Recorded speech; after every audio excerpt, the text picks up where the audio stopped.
looking and tuning in. My name is Andre Rainey, former mayor of the great city of Peekskill, chair of the National Parents Organization New York chapter, and I'm here with my friend, colleague, partner, and mentor, Summer Johnson. Hey, Summer, how you doing? Hi, Andre. Thanks for having me. Absolutely. So welcome. So I want to say first and foremost, the work that you've been doing over the years has been amazing. So tell us a little bit about the organization that you founded and created, New York Families for Tomorrow. Yeah, absolutely. So New York Families for Tomorrow is a statewide coalition that we formed not only to reform child custody laws, family law reform, but also bring the social awareness to cultural changes that affect families and their dynamic. And we have a regional team that spreads across New York State, so we're able to touch base with all of our local reps on a wider scale. Perfect. And this is one of those events here today that we're really hoping to gain a lot of reach and a lot of interaction with our reps in New York State. Perfect. Now, and the work that you do you welcome volunteers, or is it kind of set with just your team? Or because I know a lot of people out there, especially in New York, are going through so many challenges with family court. They would love to get involved to be supportive. Yeah, absolutely. So there are a lot of people that are looking for support, looking to help any way they can. We do offer volunteers. We do have people reach out to us through our website, which is NewYorkFamiliesForTomorrow.org. We do vet people, though. We do want to make sure that we're in a sound mind, we're in a safe space in order to do our advocacy. But we're always willing to listen to people's stories, to guide them, to help them if they're going through court. Yep. If they need to know what kind of suit to wear, how to address a judge. We offer all those resources to people to help kind of ease that burden for them. So my last question for you, this is like a personal question for me, but in this line of work, what is your favorite thing about what you do? Oh, that's, believe it or not, my favorite thing in this line of work is reading the law and reading the bills. Which is really necessary. It is necessary. I really believe also a lot of our New York State reps fail to read comprehensively a lot of our laws that we're passing. So I take great pride in the fact that we read every letter, every paragraph, and really find the gaps in policy and try to make those changes. Absolutely. So listen, Summer, I want to say thank you for your time, thank you for your work, and I'm looking forward to seeing what you say today. Thank you, Andre. I appreciate it. All right, thanks for tuning in once again. My name is Andre Rainey, the former mayor of the great city of Peekskill and the current chair of the National Parents Organization New York affiliate. And right now I have my mentor, colleague, and friend, Mr. Don Huben, is also the founder of this organization. Don, welcome aboard and thanks for being here. Not the founder, current chair. Okay, current chair. Yes. Thank you so much for being here. Thanks for correcting me. So please, in your line of work, tell us a little bit about what you do and why you do what you do. So I do what I do for the kids. We know that shared parenting is best for kids, and we want to make it the model for parenting when parents are separated in every state of the union. We want parents to go in and say, I want both parents. We can't live together anymore, but I want both of us equally involved because it's best for the kids. Absolutely. And one part of that is changing the laws, because the courts are lagging behind the times here. Yep. The family patterns have changed. Fathers are more involved in raising their children. Mothers are more involved in the workforce, and we need to share the parenting equally. Perfect, yes. I've noticed too, since I've been working with the National Parents Organization, this is one of the few organizations that I've worked with, especially in New York, that actually focuses strictly on data and factual information. So what made National Parents Organization want that to be like their primary focus? So I always describe National Parents Organization as being child-focused and research-based, and I think part of what makes us take this turn is that I'm a retired professor, and so I look at the research. And the research really supports the view that shared parenting is best for kids. So we use the best research that's available to advance our goals. We also support research, and we give an award for the best shared parenting research that's done in the name of our founder, actually, who is Ned Holstein, the Ned Holstein Shared Parenting. That's right. We really think that research is the best way to combat the myths that people have about shared parenting. People are worried that it's going to cause conflict between the parents. In fact, it reduces the conflict.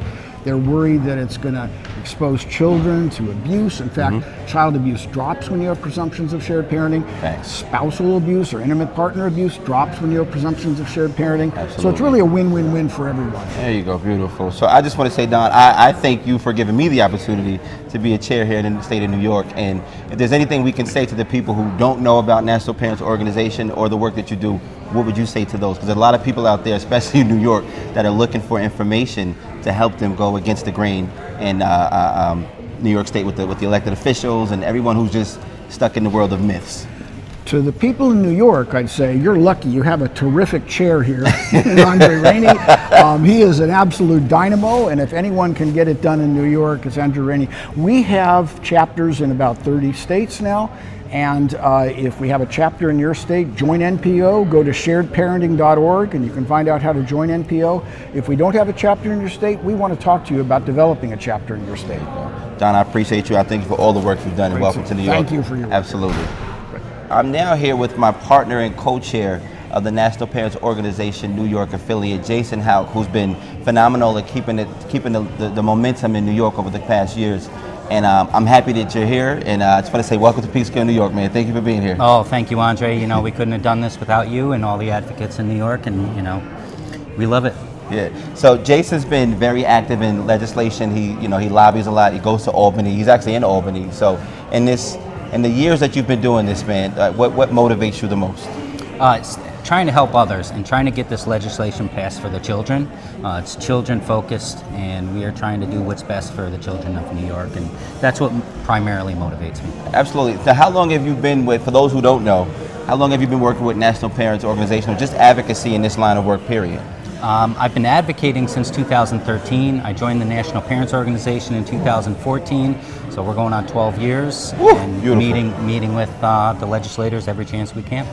Absolutely. So in a perfect world, what would happen here in New York as far as shared parenting goes? What would you like to see? I would love to see a legislator take on the legislation, champion the bill, and get this legislation passed. Absolutely. Thank you so much. Well, Jason, I want to say thank you for being a guiding light for me and for those families out there in New York, and everybody else. Thanks for tuning in. Thank you, Andre. And I'm here with House Rep Jamie Flick. How you doing, my friend? Fantastic, Mayor. How are you? I'm doing great. I want to say I'm a true fan, supporter, colleague, and friend. You were one of the first elected officials that jumped right into the House and started pushing for families again. So tell us a little bit about the bill that you're sponsoring. Yep. and why you're doing it. Thank you. It's House Bill 1499, again, state of Pennsylvania. My background is a little different, Mayor, and yours is as well, of hopping into politics. I had no background. I'd never been to a school board meeting, but basically when somebody kidnaps your children, Yep. you will go to the end of the earth to get them back. So that's what I did. My end of the earth was the State House. So I ran a campaign, miraculously won by the grace of God, got into the House by a mere 85 votes, and immediately started my campaign to help the. If you think about the divorce rate in Pennsylvania and New York State, it's roughly 50%. So that's why half of all Pennsylvanians and half of New Yorkers, half of Americans are very, very interested in this custody battle. So that's how I got into it. Absolutely. So I've been watching your work, and I want to say, similar to you, I wasn't a politician either. I won my first campaign by 162 votes. You know it. So I get it. So, but what made you want to do? I read your story, but for those who haven't heard you, what made you want to take the initiative to run for office? Sure. Well, it was the Court of Common Pleas, which I believe in Pennsylvania is very, very corrupt. We need campaign finance reform, just like New York does, like a lot of other states do. And I just felt like I was Father of the Year. I really felt like I was one of the best fathers in the whole Commonwealth. And for me not to be able to be told within 15 minutes, you're going to get every other weekend, it gave me a stroke. Eventually, it took me 6 months to recover from that stroke. And when I was able to walk and talk, I walked into my state rep's office. I wasn't happy with their answer. So I said, I'm going to run against you. And that's what I did with a lot of passion. We have more similar stories than I can tell you. So I just want to say, listen, thank you for your line of work, and we're looking forward to hearing what you say to the people today. Fantastic. Likewise. Thanks, Mayor. Absolutely. And I'm here with a colleague, a leader, and an inspiration, Mr. Mark Ludwig. How you doing, Mark? Doing great. Thanks for having me. Absolutely. So I want to share with the people who may not know you, but what made you get into this line of work of fighting for shared parenting? What motivated you, or what got you started? Sadly, like most people, going through a personal situation. Went through a situation with my son, and I just started realizing that it wasn't about me. There was a systemic problem. Yes. I was pretty well known in Missouri, and they did a feature on me on all 3 stations. Wow. And I started getting bombarded with 30, 40, 50 calls a day, every single day. Ooh.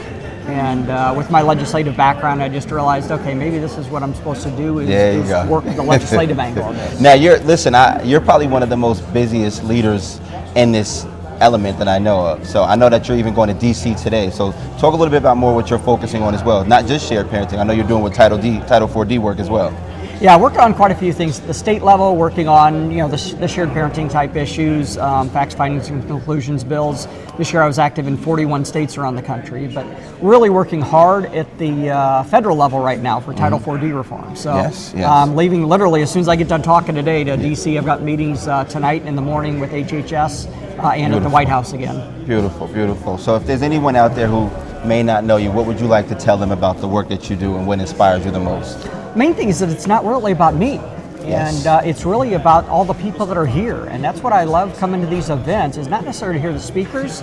I like to hear the stories. I like to see the people, look in their eyes and realize this is why we're doing this. This is not one or two people that get all the attention in the country. This is thousands and millions of people that have gone through this. And sadly, it's the kids that are paying the price. Absolutely. So I think the most important thing is to realize that it's all of us working together that are doing this. Absolutely. And even the brand new person who this is their first event, welcome to the team. There you go. Listen, I want to say thank you for all the work that you do. We're following you, we're supporting you, and we're behind you if you need anything from us. Thanks again, and great event. I'm here with my friend, partner, and colleague, Dionis, the founder of Father Speak Up. Dionis, thanks for being up here today, brother. How you feeling, man? I'm feeling great, man. Thank you for having me today, too. Absolutely. Listen, this is one of the most inspirational people that I've seen in the last year or so. Starting the movement, Father Speak Up, with gaining over 100,000 followers in like a year span. What made you or what motivated you to get involved in this world of work? Just me fighting for my son. The family court system was making it very difficult for me, and I felt like it was time to put it out there in the public, because a lot of fathers, we fighting for our children and we don't really tell people what we're going through. And if we do, we tell one of our friends that will tell us something like, just have another child. So I decided to just put this on social media, motivate other fathers to speak about their case, because we're fighting for the right of our children. And when our children get older, they're gonna know that us as fathers, we was fighting. We were just going through behind the scene in the family court system, and you would have not known this if fathers didn't start speaking up and getting together to fight for the right of our children. Absolutely. And I want to say I appreciate your advocacy, because a lot of the people that are here today, they're doing different levels of advocacy work. They're working on legislation, they're working on bills and policies, but I think the strongest one for awareness has been protesting. So what made you feel like protesting was the best thing for you to do? I felt like, so when I started this movement, I just started helping fathers like in family court, because I know that's where I'm gonna find the real fathers at. So after me helping fathers individually, it took me up to 2 years to start getting fathers together. So right before Christmas, I made a video. We're gonna start protests. We're gonna start it now in Queens Family Court. We're gonna do it for a whole week straight, just if you don't have the opportunity to make it there. And we did it. So many fathers showed up. Even Andrew showed up to one of our protesters, and we just started doing it like that. And as soon as I seen fathers was really showing up, we did the Bronx for another week. Then we went to Brooklyn. From Brooklyn, we did an event. We did the Brooklyn Bridge March. So, you know, me just seeing fathers coming together and motivated me, like, let me continue with the algorithm of getting fathers together. Yes, and sir. Yes, when sir. you go to these events, you're able to get knowledge, help, you know, people changing information, helping fathers get the opportunity to find them a job or any type of help that they need. Yeah. So there's a lot of people here today. I'm thankful that you made it up all the way from New York. Make sure you network. I'm going to introduce a lot of people, but make sure you network, and we're all here to support you and Father Speak Up, brother. Thank you so much. Absolutely. We're here to support each other. We are just fathers that we're trying to get together. It's not about you have this organization, we got this organization. We are fighting for our children. I do this from the kind of my heart. Sometimes I ask for donations because things is hard out here. But regardless of what, it's for fathers to get together, especially in New York. You got the opportunity to file petitions, motions yourself. In other places like Jersey and other places, you got to pay for petitions and motions. So it's just to motivate fathers. Don't give up. Fight for your children. That's it. Thanks for tuning in. Yeah.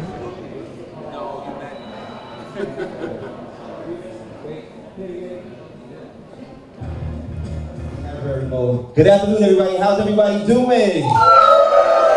Yes, we are here today to change the world.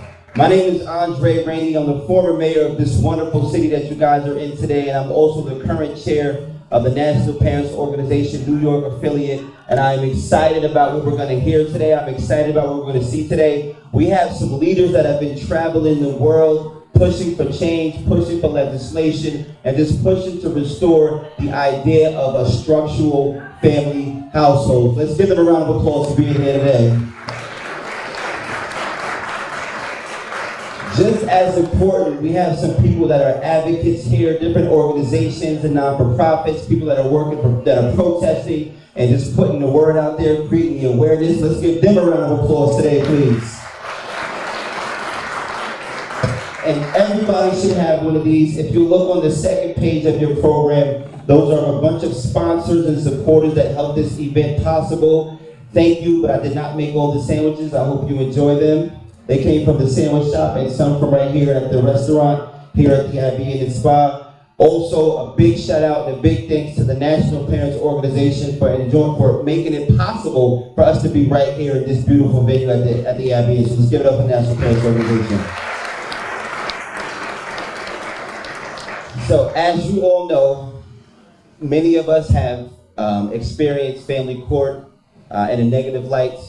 Many of us are still going through family court. Many of us have relatives and families that have gone through family court, and we know the stresses that it creates. We know the tension that it creates. We know how difficult it can be just to be a parent in your children's lives after divorce and separation.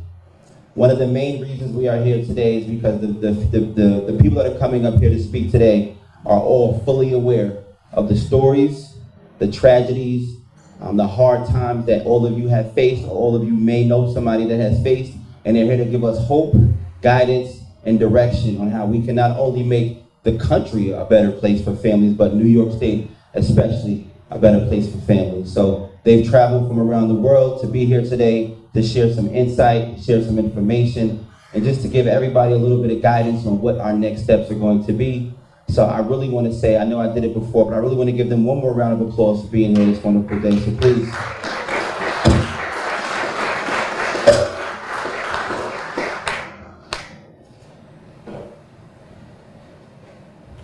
All right, check. Okay, there we go. So without further ado, we're going to get started. I'm going to introduce this young man. He is the current co-chair, also a mentor of mine. He actually helped me get involved in this line of work for pushing for shared parenting. He's taught me so much. Him and my partner Summer, they've taught me so much just about what to do, how to navigate, and how to actually make the change that we want to see. I was one of those people who thought if I wanted to make change, I could just post on Facebook saying I hate somebody and the law would change, but that didn't work out. But Jason has been a guiding light for me, so I just want to introduce him first. He continues to stand for families, fairness, and the future of children who deserve the love and support of both parents. His commitment reflects the kind of steady advocacy that helps move this movement forward with strength and conviction. So I'm going to ask everybody to put your hands together like we're in Madison Square Garden for my mentor, Jason Hall.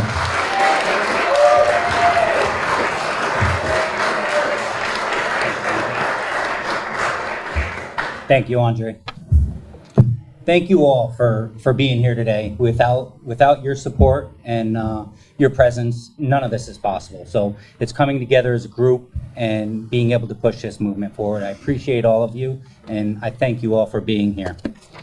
One of the things I wanted to do today as well was thank my team members who work with me in Albany in legislative aspect and continue to make this possible and meet people.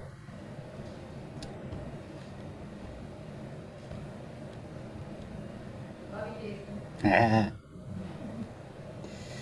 want to thank the team members that we have. Melissa Composto, I feel it's important to mention their names, whether they're here or they're not here, because of the work and the diligent duties that they've done over the past 6 or 7 years.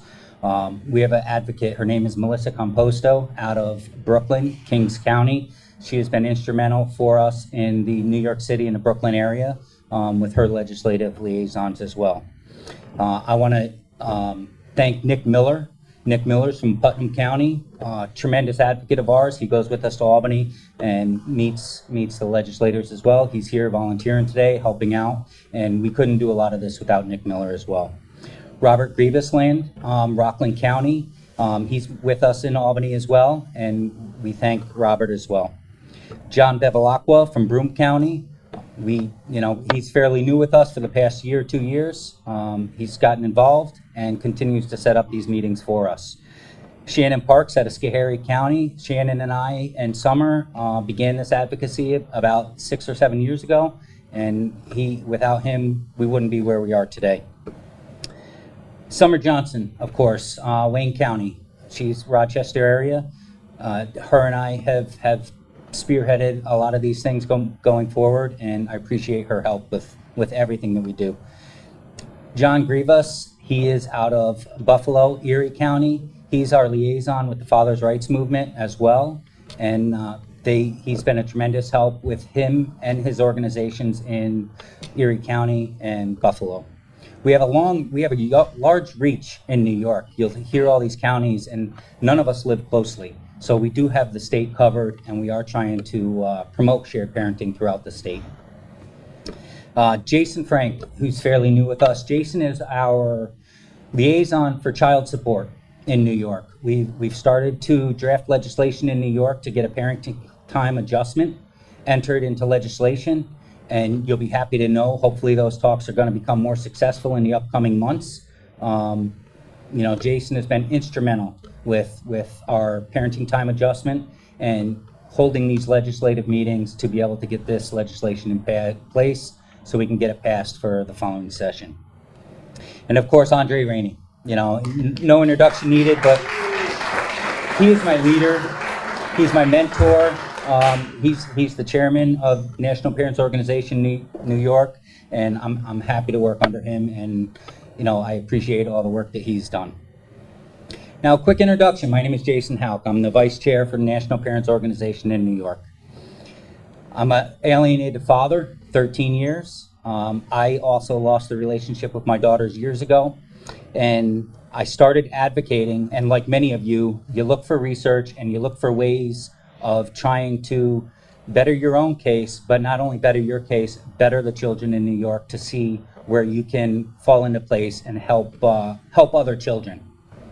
Early in my advocacy, because I was an alienated father, I joined parental alienation groups. I joined a group out of Dallas, Texas, and some other parental alienation groups as well. I did a lot of research on alienation, and I found that my case was a textbook case of alienation. The difficult thing back in 2012, 2013, when I started this research, was that in New York State, we didn't have a law to even create a presumption that a child had equal access to both parents. So to try to advocate for parental alienation back in 2012, 2013 was a difficult task because of the medical science, the psychology, and the information that goes along with parental alienation when you don't even have a basis foundation for shared parenting in New York. So I redirected in 2014, I redirected my efforts to the National Parents Organization. What a great organization this is. It's child-focused, research-based.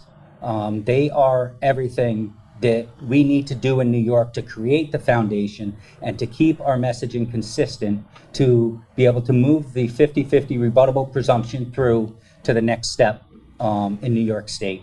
Once we get the foundation for the rebuttable presumption, we can talk about all aspects of family law. There's so many things that each and every one of you advocate for, different aspects of family law, whether it be child support, whether it be father's rights, whether it be equal access. There are different aspects, and that 50-50 rebuttable presumption starts everything. If we can start there, then we can build on top of that. Thank you.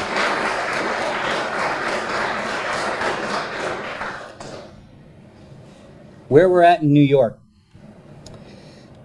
In 2019, we drafted legislation for the 50-50 rebuttable presumption and the other couple components for what we're looking to do in New York for evidentiary bars to set, and also holding some judges accountability just in writing to say why they decided a certain way.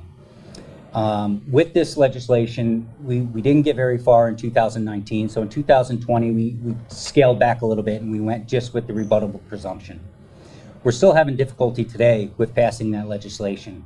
We wanted to grow the grassroots efforts and continue to educate the legislators, so I continue to take trips to Albany and try to continue to speak with legislators to educate them on rebuttable presumption.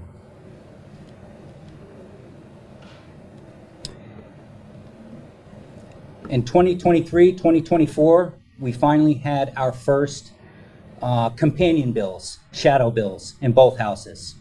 We had A 4977 and S 4797 with the Senate and the Assembly, and that bill did gain a little bit of traction. We had a couple co-sponsors, and again, we see growth and we see education, and people are starting to recognize the National Parents Organization, but they're not getting on board currently.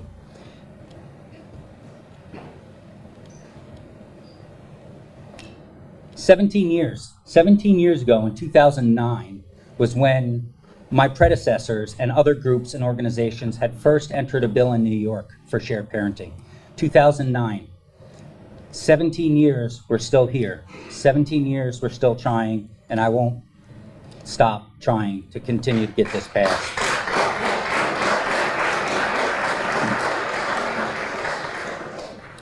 For me, the messaging is clear. 50-50 rebuttable presumption, creating a foundation for equal shared parenting. I've had great mentors, Don Hubin with the National Parents Organization and Mark Ludwig from the National Council for Shared Parenting. I took Mark's classes back in 2015, 2016, and what a tremendous time I had in St. Louis and going through some of the legislative directives and to continue this advocacy within the legislative sector. You know, I give so many thanks to Mark and Don and the people that have helped me along in my field as well. Thank you so much for allowing me the time to stand up here and speak with you. I appreciate it. I was going to make this short and sweet, but you know, I'm still here. Without further ado, someone to speak to you about what really happens when you create the presumption of shared parenting. I think it's a great segue. I'd like to introduce our national board from the National Parents Organization, our board of directors, Don Hubin.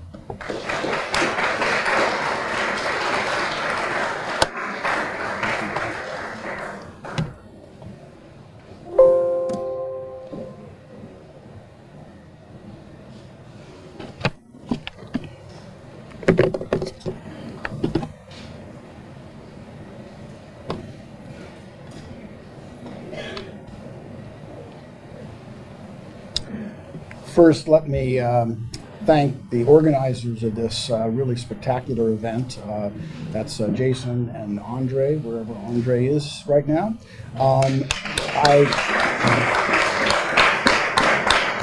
can't tell you how impressed I am, and I guess I should say, as the chair of the National Board, National Parents Organization, how proud I am of the work that they're doing here in New York. I've told several people this before we started, that New York is going to be a tough hill to climb. We understand that, but you could not have a better team of people than you have here in New York working on this project. So with that, let me talk a bit about what really happens when you create a presumption of shared parenting.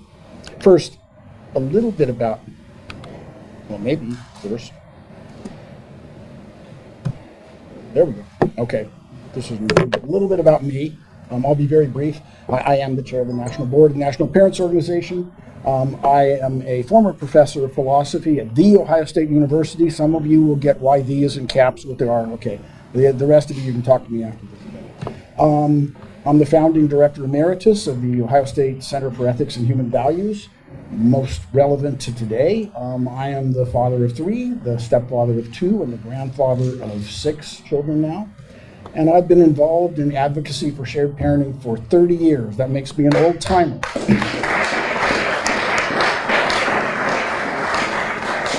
Not just an old timer in age, but an old timer in the advocacy work. About National Parents Organization, very quickly. NPO is the nation's largest and I'll say most effective, I think, shared parenting organization in the United States. Mark and I might have a debate about that, but it'll be a friendly debate. We have chapters in more than 30 states, actually, where the actual work has to be done. And we work with other organizations that are promoting shared parenting, both in those states and in other states. Jason stole my tagline. I'm not going to require a royalty from you, but I always describe NPO as being child-focused and research-based, and I mean that we ground our advocacy for shared parenting on the very best research available on child well-being. We are a research-focused organization. Let me say just a little bit about the research on shared parenting and child well-being. I could go on this ad nauseum. I'm a university professor, but I could go on and on about this. We could take all day talking about the research. If you're interested in really diving into the research, we have some of the best research available linked on our website. You can go there and get it. I'm just going to be very brief about this part, and I want to say just something from a really terrific meta study that was done about 2 years ago, published about 2 years ago by Laura Valls and her colleagues. They looked at 30, I'm sorry, is it louder? Okay, sorry, is that better? Okay. Yeah, not everyone thinks it's better when they can hear me. But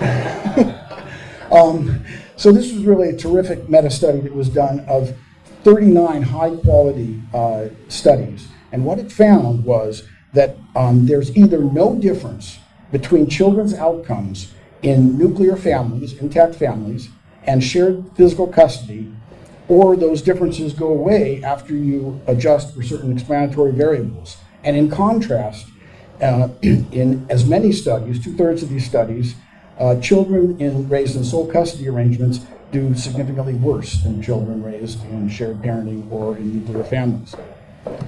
And what about young children? This is the first study I know of first meta-study of the outcomes for young children for shared parenting. And here's what they found. Only a small number of the studies that they were reviewing looked at children ages 0 to 7, but they found that in all studies except one, the children in nuclear families and shared physical custody families did equally well. And they did significantly better than the children raised in sole custody. And that just underscores some research that many of you know of by Dr. Richard Warshak. He published in 2014, I believe, a consensus paper signed on to by 110 researchers and practitioners that concluded that there is no evidence to support postponing the introduction of regular and frequent involvement, including overnights, of both parents and their babies and toddlers. Now, what we know now from really 40 years of social science research that speaks as univocally as social science research ever does, what we know is that the primary ill effects of divorce are not the result of parental separation. They're the result of parental deprivation. Now, despite these decades of research supporting the value of shared parenting for children, there are opponents of presumptions of shared parenting. And these opponents raise a number of specters and boogeymen. They engage in fear-mongering about what's going to happen if there's a presumption of shared parenting. And that's what I want to talk about, the specters and the boogeymen and what really happens when you create a presumption of shared parenting. So here are four of the boogeymen that are raised here. Increased divorce costs. People say presumptions of shared parenting are going to create legal conflict and increase the complexity and divorce and the cost of divorce. I heard this fairly recently by a representative of the Ohio Bar Association who argued this before a House hearing. And we know how much lawyers are concerned to reduce their billable hours. We sometimes hear that presumptions of shared parenting are going to lead to financial ruin. They're going to deprive mothers and children of child support and then harm them financially. We also hear sometimes that presumptions of shared parenting will increase intimate partner violence because it will force victims of intimate partner violence to continue to interact with their abuser. And finally, it's argued sometimes that presumptions of shared parenting will put children in danger because it will prevent protective parents from protecting their children from the abuser. And I'll give you an example of this recently. It's one that still stings. When Ohio had an equal shared parenting bill before the House, the guardian published what was billed as a news story, but was really an op-ed, and it was an op-ed that could, in effect, have been written by the domestic violence groups, with the headline, U.S. child killings have risen rapidly. Why are more states pushing for joint custody laws? Interestingly, they asked that question in the headline. They never interviewed the legislators who had sponsored the legislation or National Parents Organization that was behind the legislation. So they never answered the question from the point of view of the people who were actually pushing this. That article could have been written from the handouts of two domestic violence groups that say this: the growing body of evidence that children are being subjected to unsafe custody and visitation arrangements by family courts indicates that a presumption of 50-50 custody is likely to be harmful to the best interests of children. So those are the four boogeymen I want to talk about. And I want to go from the fear-mongering stage to the facts. So for a long time, both advocates of presumption of shared parenting and opponents had to engage in speculation. So we speculated about how great it would be, and they speculated about how horrible it would be. Times have changed. We're now in an informationally rich, in an evidentially rich environment. We don't need to rely on speculation. We have evidence of what happens when you create a presumption of shared parenting. Where does that evidence come from? Some of it comes from other countries.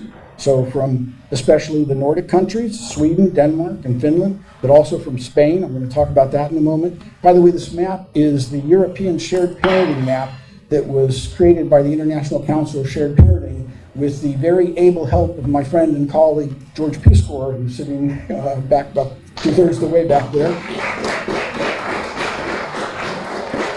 It's based on NPO's map of the U.S., where we grade each of the states on their child custody laws. And by the way, New York gets an F. Evidence also comes from the states that have enacted presumptions of equal shared parenting. Arizona, which doesn't have an explicit equal shared parenting presumption, but in 2012 enacted a requirement that courts devise a parenting schedule that maximizes the time that children have with each parent, and the subsequent research has shown courts are interpreting this as a presumption of 50-50 custody. But then, of course, Kentucky, Arkansas, West Virginia, Missouri, thank you, Mark, and Florida. And I made this slide up about a week ago. If I made it up today, I'd add Mississippi, which just on Tuesday, Governor Reeves signed the shared parenting law. The Oklahoma legislature has passed a shared parenting bill, and I think it's going to the governor right now. So we are very pleased to see the progress, and I think it's accelerating.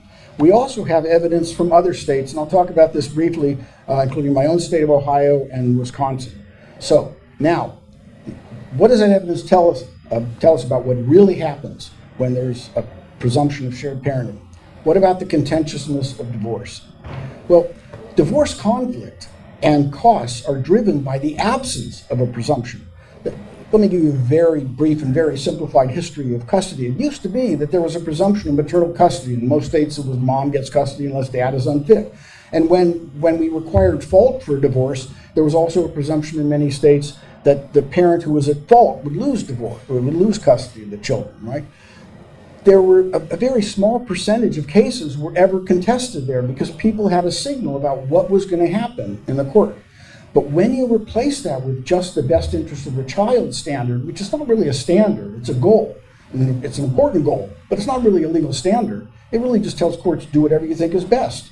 And that doesn't signal to parents what's going to happen. And that invites parents to fight. As Rick Warshak said in a paper back in 2007, the ambiguity of the best interest of the child standard invites each parent to engage in full-scale attacks on the other's worth as a caregiver and as a human being.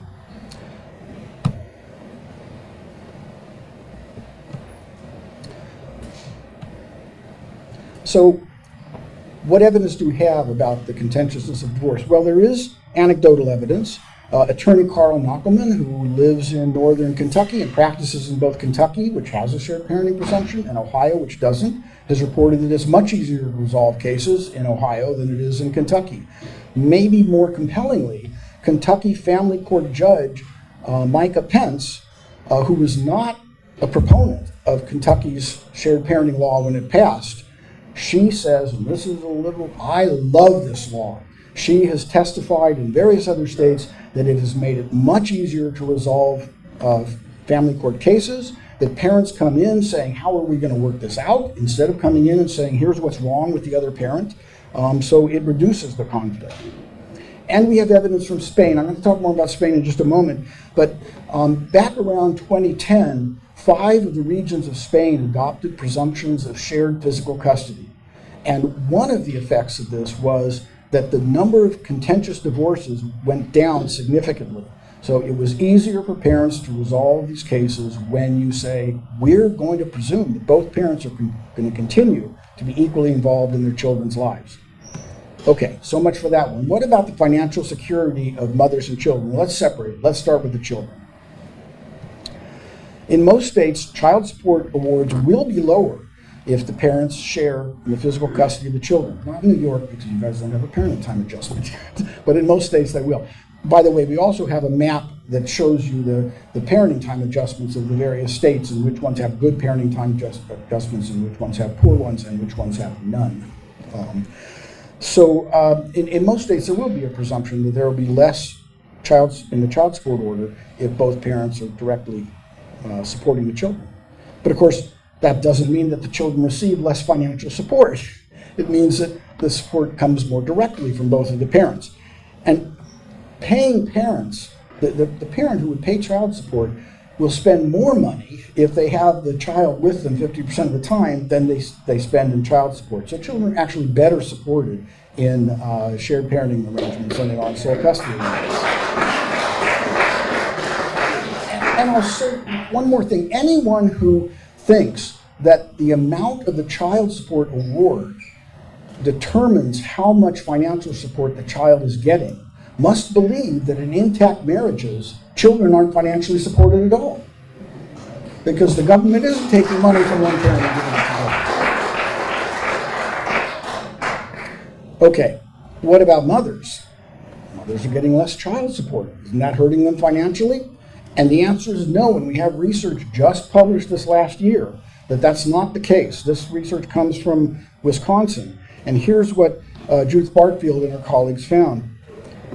After controlling for differences between couples with different placement arrangements, divorced mothers on average fare no worse economically than other similar mothers with sole placement. This is true when using objective measures of their economic well-being or subjective measures, how good they feel about their economic well-being.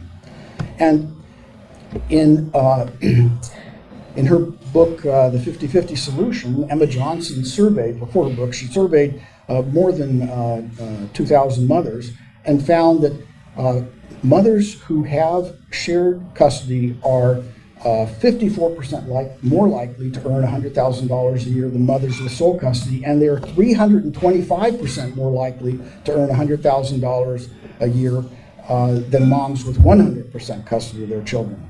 The survey also found that 9 out of 10 moms said that they could earn more money if they had more equality in parenting time. And the moms with 50-50 parenting time are 34% more likely to say they feel awesome and proud of being a mom compared to the moms that have their kids 100% of the time.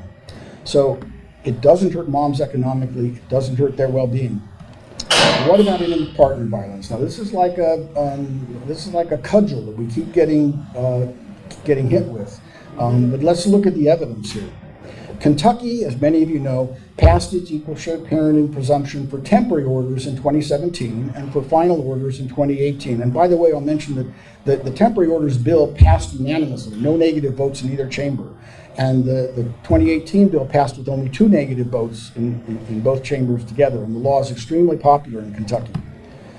In 2025, Emma Johnson, I just mentioned, asked the Kentucky Administrative Office of the Courts to provide data cross-referencing civil and domestic family cases with domestic violence cases. So when are the same couples who are involved in a family court case also involved in a domestic violence case?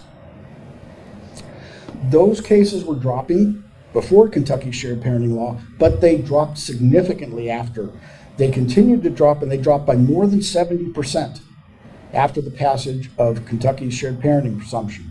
In 2017, there were 973 such cases. In 2024, there were 290 cases. And for those of you who like visual representations, I do. Here's a visual representation of the data. You don't need the computer to draw a trend line for you here. You can see what it is. The best research that I know of on presumptions of shared parenting and intimate partner violence comes from Spain. Spain presented this rare opportunity for social sciences, a rare natural experiment. 5 regions of Spain, as I mentioned before, adopted presumptions of shared physical custody. And in those regions of Spain, shared physical custody increased 4-fold.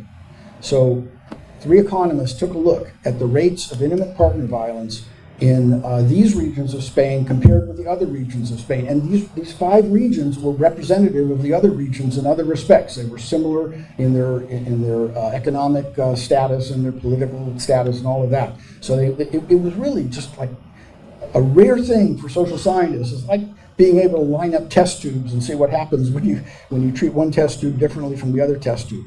And what they found was, I'm going to read the quotes from them because their words are more powerful than mine. They found that presumptions of shared physical custody led to a large and significant decrease in intimate partner violence, with the largest effects among couples in which the mother was more likely to seek sole custody before the policy change occurred. The policy significantly decreased violence, with intimate partner violence falling by almost 50%. They also found there was a significant reduction in the number of female homicides committed by intimate partners after the joint custody assumption. And this is their graphic representation here. The blue line represents the regions that adopted presumptions of shared physical custody, the red line, the regions that did not. And I want to add that critics of presumptions of equal shared parenting have not, to my knowledge at least, identified any jurisdiction in the country where a presumption of shared parenting has been followed by an increase in intimate partner violence. I know that absence of evidence isn't evidence of absence. That's a common saying here. That's true. But if presumptions of shared parenting put people at risk of intimate partner violence, you would expect there to be an increase in intimate partner violence when you have a presumption of shared parenting, and quite the contrary is happening. What about child maltreatment? Well, remember Kentucky enacted shared parenting for temporary orders in 2017, final orders in 2018. Ohio, my state, has no statewide presumption of equal shared parenting. So we compared the data from HHS on child maltreatment up to 2021, which was the latest we could get into the study. And what we found was the number of children who received an investigation for child maltreatment dropped by Ohio by 1.8%. I guess that's good. It's not going up. How about Kentucky? It dropped by almost 31% in the same period of time. What about the number of child victims who were identified as actually child victims? In Ohio, it dropped by 2.5%. In Kentucky, it dropped by 33.2%. That's a phenomenal drop in child maltreatment. Another graphic representation. I'm happy to share those slides, by the way, if anyone's interested. We have evidence from within Ohio. In a way, the evidence from within Ohio is maybe more compelling because there are other differences that go on between the two states.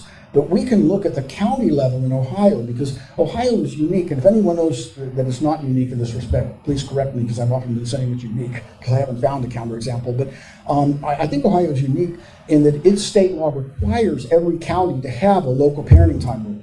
And so NPO has 3 times over the last 8 years now reviewed each of the county's local parenting time rules. And what we find is the vast majority of those counties have every other weekend and one evening a week schedules. But some, and an increasing number, have presumptions of equal time. So what we did was to take county level data on child maltreatment, and we compared the counties that had presumptions of equal parenting time with the counties that had every other weekend and one evening a week schedules. And what we found was, between 2012 and 2021, the frequency of substantiated child maltreatment reports per 1,000 children dropped by 4.7, almost 5% in the every other weekend counties. That's good. In the state, though, it dropped by almost 14%. Why did the state overall do so much better than the counties that were every other weekend?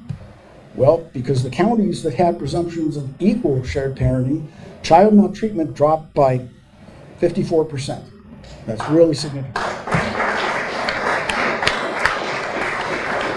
And here's the graphic representation of this. The red line is the counties that adopted presumptions of equal shared parenting. And if you look at the beginning, they're a little bit above the average in terms of child maltreatment, and it's dropped significantly. So the evidence that's available at this point suggests that presumptions of equal shared parenting actually reduce child maltreatment significantly, perhaps. We don't fully understand why that's so. It could be that by reducing the conflict between the parents, it reduces the kind of spillover effect that happens for the children. It could be that by keeping both parents involved, you have a better chance of catching child maltreatment early on before it gets serious. It could also be that by relieving stress on a custodial parent, it decreases the likelihood that that parent will be violent towards the children. Because one of the things that's hard for those of us who have been marginalized in our children's life is that to realize is that the flip side is that children, you can be overburdened by taking care of your children 100% of the time. So we don't know what the reasons are, but whatever the explanation is, it really does look as if presumptions of equal shared parenting are protective of child maltreatment.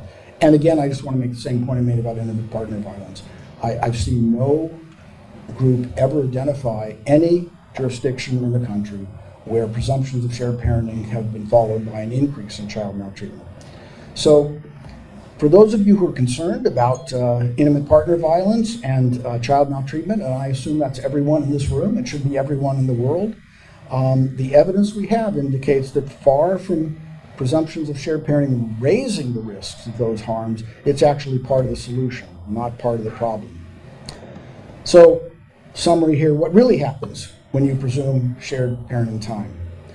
Child well-being improves on every metric. That's what the 40 years of research shows. I sort of skipped over to emphasize these other. Children do not receive less financial support, they receive more. Mothers are not financially disadvantaged. Divorce conflict and costs don't go up, they go down. Intimate partner violence doesn't go up, it goes down. And child abuse does not go up, it goes down. Now, I think there are potential additional benefits.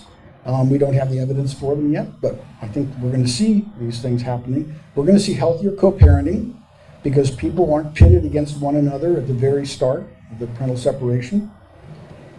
We're going to see fewer children being alienated from a loving parent.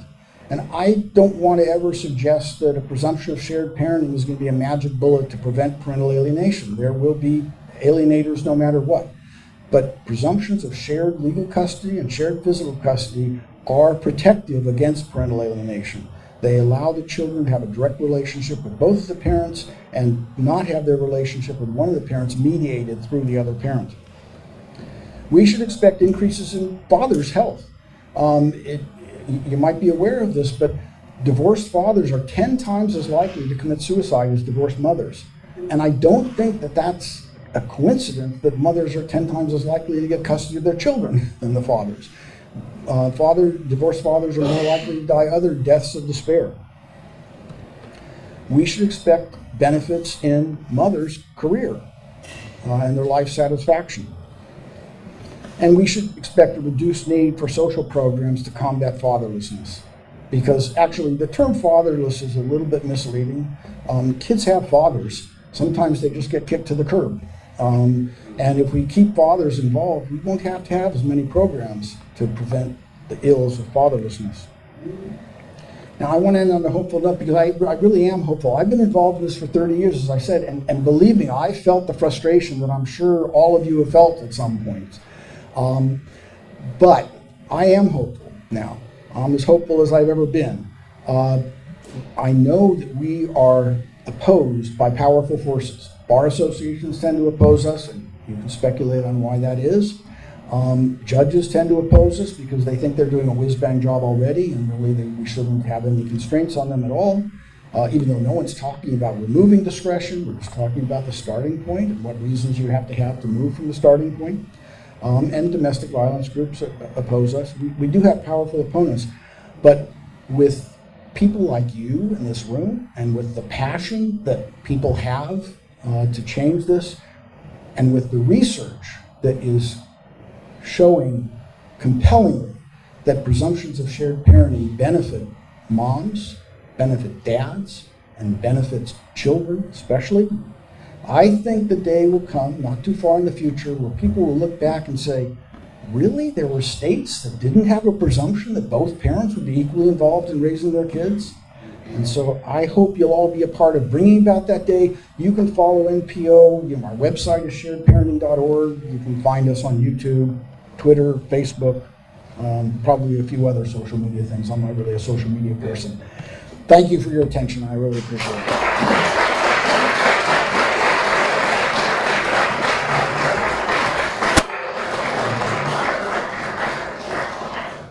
Thank you so much, Kim. One more time for Mrs. Don Hugo Cross, please.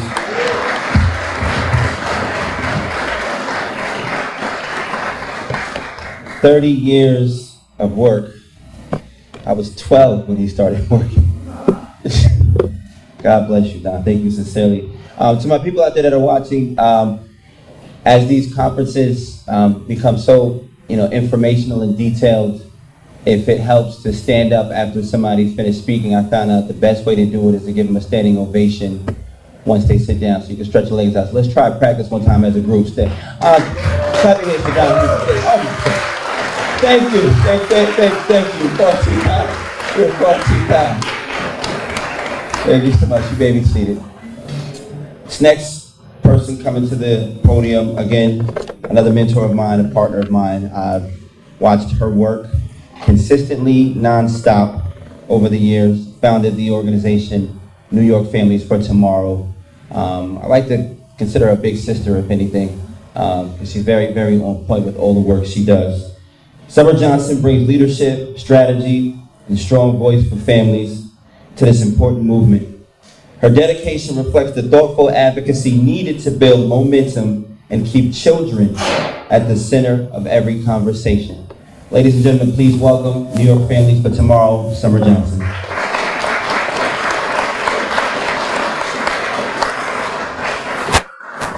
right. Hi, New York. Fellow New Yorkers, welcome. Real quick, Andre said it, but I am one of the co-founders of New York Families for Tomorrow. It is a nonprofit that we formed with Jason and our dear friend Shannon Parks that came out of a series of unfortunate events, right? Like most here, and I think we've hit on it a couple times, seeking information, seeking answers of why things are happening to your family really can lead you down a road to either be more despair, depressed, or in our cases, with all these great advocates here today, we lead to want to make change and take action. So those unfortunate events in my case are not directly linked to me, but in my husband's case, who is here with us tonight. A great father, strong father, an Army veteran, a nurse practitioner, gets to go through the same family court drama and trauma that all of us here know about today, when at the end of the day, all he wants to do is be a dad and be active in his life. With that being said, I was seeking answers in 2018 when things started getting a little hairy. I went online, went to Google, typed in father rights.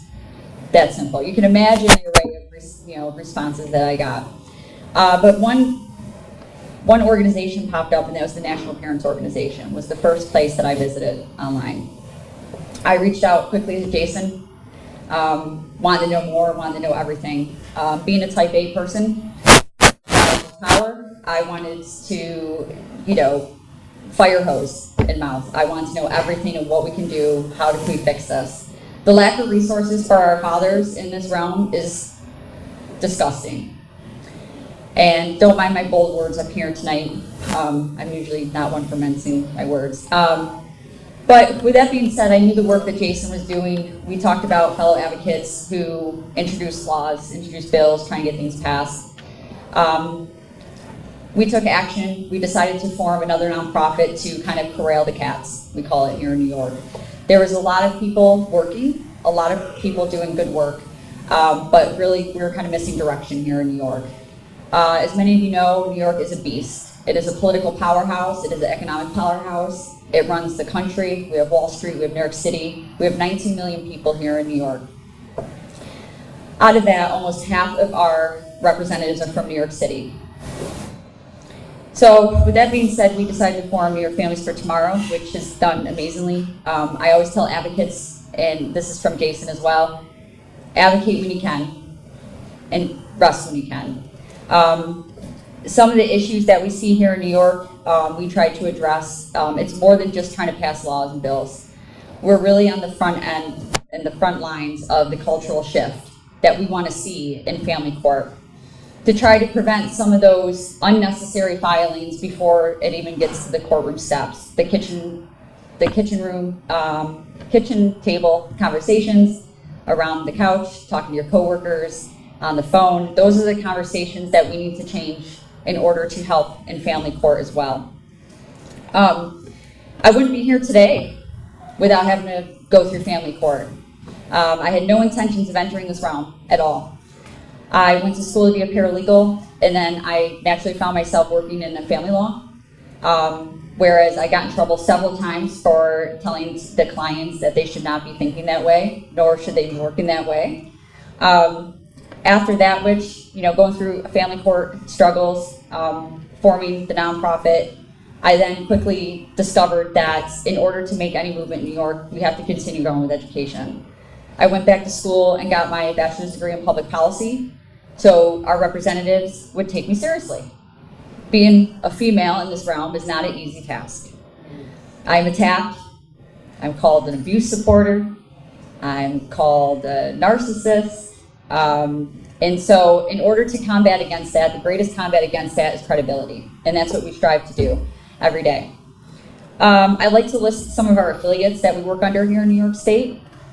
The National Parents Organization, Americans for Equal Shared Parenting, the Father's Rights Movement, Amazing Mothers Without Custody, Victim to Hero, Fathers Are Important, the Gabrielle Boyd Foundation, Hope for Families, Heroes for Children's Rights, and Interference with Child Custody Coalition. As you can see, thank you.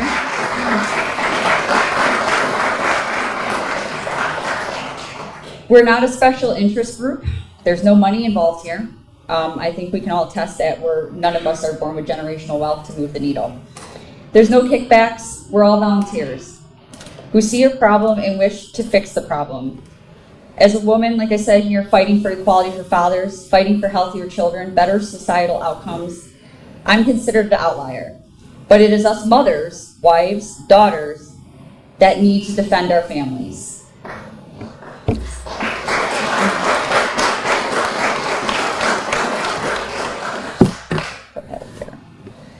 We formed an educational coalition across New York State to advocate for meaningful family law reform.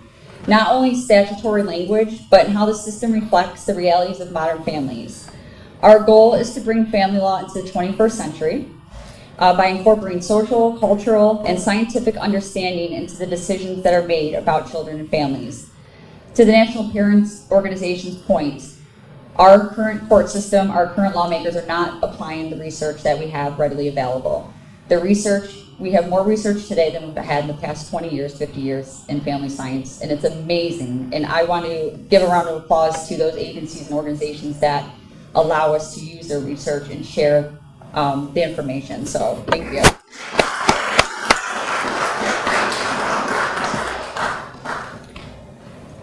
At present, cultural context is largely absent from legal determinations, even though it plays a critical role in child development and long-term outcomes. When we compare existing statutes such as Domestic Relations Law, Section 240 here in New York, and portions of the Family Court Act, and to real-life outcomes in real-life families, a clear gap emerges. These laws are not consistently aligned with establishing social sciences and what supports the healthiest emotional and psychologically developed children. Our organization has long maintained that family law should be subject to ongoing evidence-based review. Policies that shape children's lives must evolve alongside research in child development, psychology, and family systems. Without this, the legal framework risks reinforcing outdated assumptions rather than promoting stability and well-being. Family breakdown does not begin with filing divorce papers. It begins much earlier and often private conversations like I hinted on before. Internal struggles and gradual emotional shifts. When children are involved, these decisions become even more complex. Yet culturally, there's often a tendency to frame children as part of the negotiation process rather than individuals who need protection from it. It is our goal to prevent children from being involved in this process at all. My 9-year-old stepson was held to a standard that no 9-year-old should have to be held to. His mother, his attorney, which here in New York we have attorneys for the child, we don't have gals. They are legally supposed to be representing what the child wants. They are clients. My 9-year-old stepson was a client in a legal system who had to go to a Lincoln hearing privately with a judge in a room and tell him he didn't want to see his father anymore after being coached by his mother. He's going to be 17. Sorry.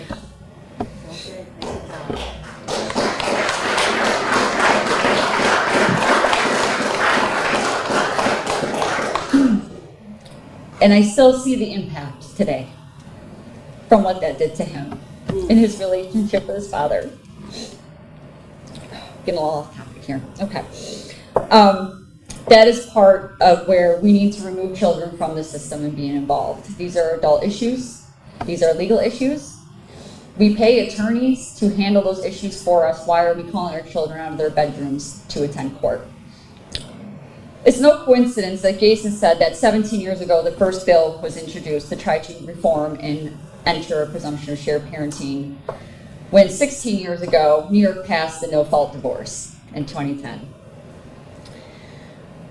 That was signed into law by Governor David Paterson with the support of organizations such as the Women's Bar Association and domestic violence groups. While the statute itself lacked precise language, appellate court rulings clarified that marriages are considered inevitably broken when at least one party believes reconciliation is no longer possible. Culturally and politically, this reform was widely viewed as a success. It reduced barriers of divorce, lowered litigation costs, and streamlined the legal process. However, 16 years later, the data tells more of a nuisance story. The data tells us that when divorce rates have declined and case proceedings have become more efficient, conflict has not disappeared. It has shifted. Today, much of the conflict resurfaces in family court through post-judgment litigation. The most common filings include custody modifications, violation of court orders, and child support disputes. We all know early temporary orders, often issued quickly and with limited information, frequently shape the future outcomes of those cases. Women initiate divorce proceedings in approximately 65% of cases, a statistic that invites a deeper examination rather than simplistic conclusions. I filed my own divorce. I'm part of that statistic. Economic pressures, shifting gender roles, and evolving expectations around partnerships all contribute to this trend. In many households, both parents now have to work full-time, relying on daycare providers to share the day-to-day caregiving responsibilities. Yet legal language such as primary caretaker has not fully adopted and reflected this reality. So who is the primary caretaker when both parents work outside the house? Is that the future of our family law, where judges now can determine that a daycare teacher has parental rights and authority over your child because they're with them 9 hours a day? That's the reality. Despite Despite the prevalence of no-fault divorce, New York does not have a standardized presumption of shared parenting. I'd like to say that louder for those in the back. We do not have a legal standing of presumption of shared parenting in either Supreme Court or family courts. Post-judgment litigation, especially around custody, can reintroduce instability into children's lives, forcing them to repeatedly adjust to changing arrangements and prolonged parental conflict. Courts continue to rely on traditional assumptions about parenting roles. Allegations of neglect and abuse frequently arise from modification proceedings, as we've seen in the MPO presentation, the boogeyman, the straw arguments that we frequently hear in courts and when we read transcripts. Raising important questions about why such concerns were not fully addressed during the initial divorce proceeding. At the time, it is critical to recognize that while some risks emerge over time, many patterns of conflict are present earlier and could be more effectively managed and better initiated during the framework of the original divorce proceeding. Family court is not that time. It is not the place, and it's not proper. The best interest of the child standard remains a guiding principle in custody determinations in New York, but its application often lacks consistency and sufficient grounding in modern social science. True child-centered decision-making requires a deeper understanding of developmental needs, attachment, stability, and the impact of prolonged conflict. Promoting shared parenting is not about ignoring logistical challenges or minimizing legitimate concerns. One of the biggest reasons we hear for against shared parenting here in New York is it's just too hard to figure out a schedule. Coming from the same people that, again, drop their kids off for 9 to 10 hours at daycares every day so they can go to work. There are 6 ways to split shared parenting here in New York across the state. I'm sure we could figure out a way to make it work. And often science promotes that the less handoffs that children have, the better off they are. So I'm a big proponent of the week on, week off, just like it is not about recognizing that in the scheduling. In most cases, we should not be spending money and legal costs on having a judge tell us how to schedule our lives. It's that in most cases, children benefit from a meaningful, consistent relationship with both parents. It also means ensuring that children are not placed in the middle of adult disputes or used explicitly or inexplicitly as a leverage in negotiations. Family law in New York stands at the crossroads. While post-reforms have improved efficiency, they have not fully addressed the underlying dynamics that affect children's well-being. To move forward, the system must shift from a reactive and adversarial model to one that is proactive, evidence-based, and culturally informed. This includes reevaluating temporary order practices, integrating current social science into legal standards, and promoting framework that prioritizes stability, cooperation, and shared responsibility. Most importantly, it requires a cultural shift, one that recognizes that children are not part of the conflict to be resolved, but individuals to be protected from it. Reform is not simply about changing laws, it's about changing how we think about families, responsibility, and long-term impact of our decisions. By aligning legal practices with what we know in child development and family dynamics, New York has the opportunity to lead the rest of the nation in creating a system that truly serves its most vulnerable participants. Thank you.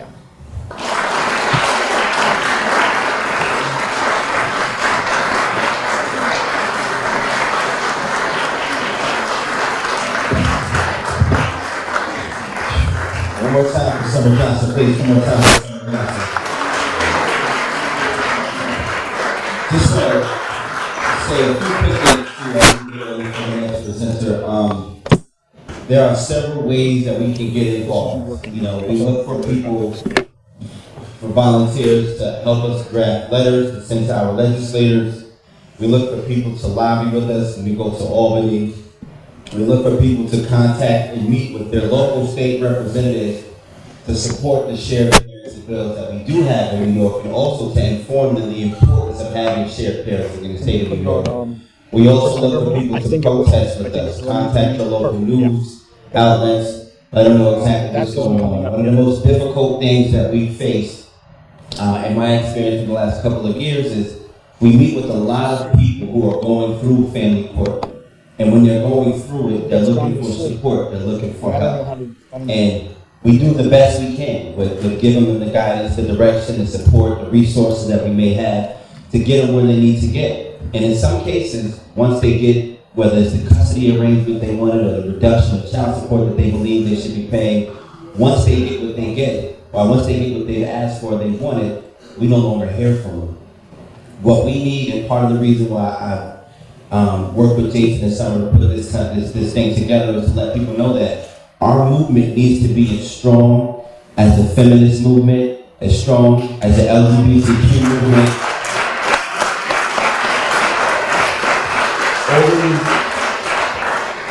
All of these movements have been successful because they've created national attention that has garnered international attention to the point where I know people are getting criticized for not representing, there's an artist, many of you know, there's a rapper, his name is 50 Cent, and he was speaking at a conference a couple of days ago, and they asked him to wear an LGBTQ band around his wrist.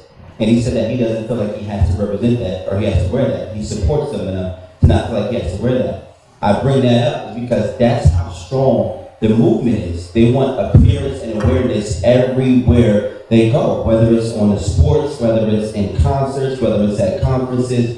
We need to be just as strong in the shared parenting movement. We need to represent and wear National Parents Organization banners, Americans for Equal Shared Parenting bumper stickers, New York Families for Tomorrow pens, pencils. We need to continue the fight. The most important thing is, once this conference is over today, if you have the time, or if you know somebody in your network that has the time, we need more supporters, we need more volunteers, we need more writers, we need more letter drafters, we need more protesters, we need more people lobbying for shared parenting. That's the only way this is going to change. So again, for you all being here today, just sitting here with us, thank you so much. Give yourself a round of applause again.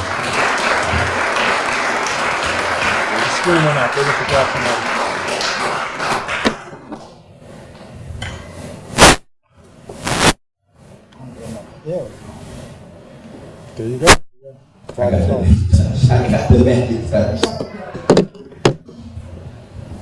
All right, so ladies and gentlemen, I still want to do this the right way, because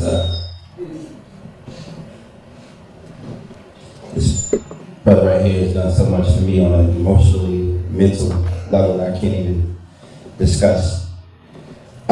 So the next person coming up is a mentor of mine as well, a colleague of mine coming all the way from Connecticut this afternoon to be with us today.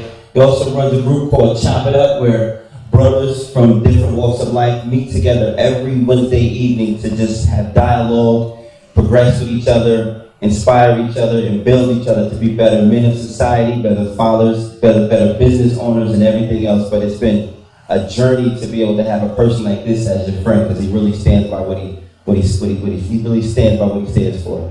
So Anthony Gay stands as a powerful example of courage, perseverance, and commitment to family. His presence here speaks to the strength of those who refuse to give up on justice, even when the road has been difficult. Please, ladies and gentlemen, put your hands together for Welcome to Reality, Mr. Anthony Gay.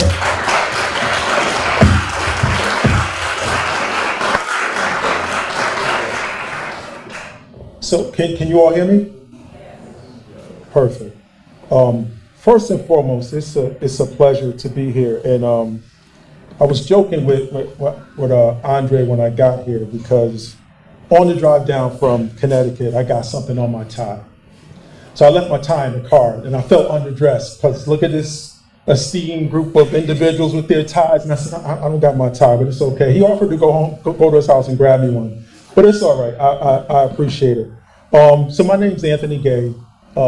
I've been a father advocate for years, and my approach today, I believe, is a little different. And Don did something that I'm going to sort of follow, because I'm a visual learner, and so I like to show what I'm saying or what I'm trying to inform people on in a visual way. So we're going to talk a little bit about why fathers disappear. right? So when you think about shared parenting, how can you even have an opportunity to be in a place where you can share custody with your child when systems push you away? And systems push people away, particularly fathers. And that's a fact. So Andre introduced me as someone from Welcome to Reality. And that is true. But the reality is I actually work for a state agency in Connecticut. And in my role, it's my responsibility to try to ensure fathers are more engaged and more inclusive in their children's lives. What I learned in that role is that it's an uphill battle and challenge. And that's the reality. So one of the things that I did using or playing on the word reality is I have a company called Welcome to Reality. And in my private life, I do consultations all across the country to help other organizations become more inclusive and more engaging of fathers. And in fact, I actually started a nonprofit to do the same thing. And I'll just share this. So one of the things around my nonprofit work, I live in the city of Waterbury, Connecticut. And in Waterbury, my goal and my work, my life's work has been making Waterbury the most father-friendly city in the state of Connecticut. Thank you. So how do we get local providers and local municipalities to see the value in fathers? So I can stand up here and rattle off a whole bunch of statistics on how children are better off when they're involved in their father's lives, and the rate of pregnancy goes down and violence goes on. So we all know this. This research is not new. That research has been around forever. The problem is we know it and we're not using it to our advantage to change things. So I said, if I can't do it through the system that I work for, I'll do it on my own, through a nonprofit. Because when you see gaps, someone has to fill those gaps. So I'm going to jump into the presentation in a couple of minutes, but as I was sitting there, I just jotted down a couple of things that I wanted to share. Because Don also said something that sparked something for me, and he talked about fatherlessness. And in 2012, the National Fatherhood Initiative did a study called the $100 Billion Man. And if you all don't know what that is, they looked at 14 categories of entitlement that exist in the United States, only 14. And of the 14 categories, the estimated cost for fatherlessness was $100 billion a year that the government pays. $100 billion. Think about that. Think about what could happen with $100 billion. So that was in 2012. But they recently did it again. And the new report says it's $154 billion. So in 6 years, it jumped $54 billion. That's how much money the United States of America spends every single year to address fatherlessness. But what if fathers were involved? Will we need to spend that money? Probably not, right? So, but fathers disappear, and they disappear for a specific reason. And I just want to say I'm getting acclimated, and I appreciate Don allowing me to use his computer because mine's wouldn't. So when fathers are absent in their children's lives, there's it's really a simple story. There's typically a reason why dads are not involved. Most fathers want to be involved in the lives of their children, but often double facts. Unfortunately, it's a complex web of systems that create this psychological isolation for fathers, where fathers tend to go underground. And they just say, you know what? I'm just sick of fighting. I've heard this 100, 1,000, 1,000,000 times. I'll just wait till my child turns 18 and see what happens. That's what fathers say. I can't beat these systems. There's no way to beat these systems. These systems are too big, right? So we often see fathers who disappear and they get the title that was deadbeat, right? You hear deadbeat. Are they really deadbeats or are they just tired? Because I believe many of them are just tired, right? And that's the reality for many of these fathers. So when I think about shared parenting, it's built on the idea of benefiting children, and the fact that people can't see that, to me, is like amazing to me. Like, how can you not see it? All the research and all the information that you shared is out there for people to see, but I guess people just don't want to acknowledge the reality of what it is. So many fathers just disengage, right? So I'm going to show you a visual representation. So one of the things that I did to prepare this PowerPoint, not particularly for today, the way I created this PowerPoint is when I talk to a father and I ask a father, why are you not involved with your child's life? I always jot down their rationale. And it always comes down to some barriers. But the reality of those barriers are they're barriers that most of us can't see. So here you see this blank slide, and I want you to remember this blank slide, right? It's just emptiness. But if we move a little bit forward in this slide, you see a father. And if you look at this father and his two children, there is a clear line of sight between the two of them. There's nothing blocking them, right? So you could imagine there's nothing to stop them from seeing each other.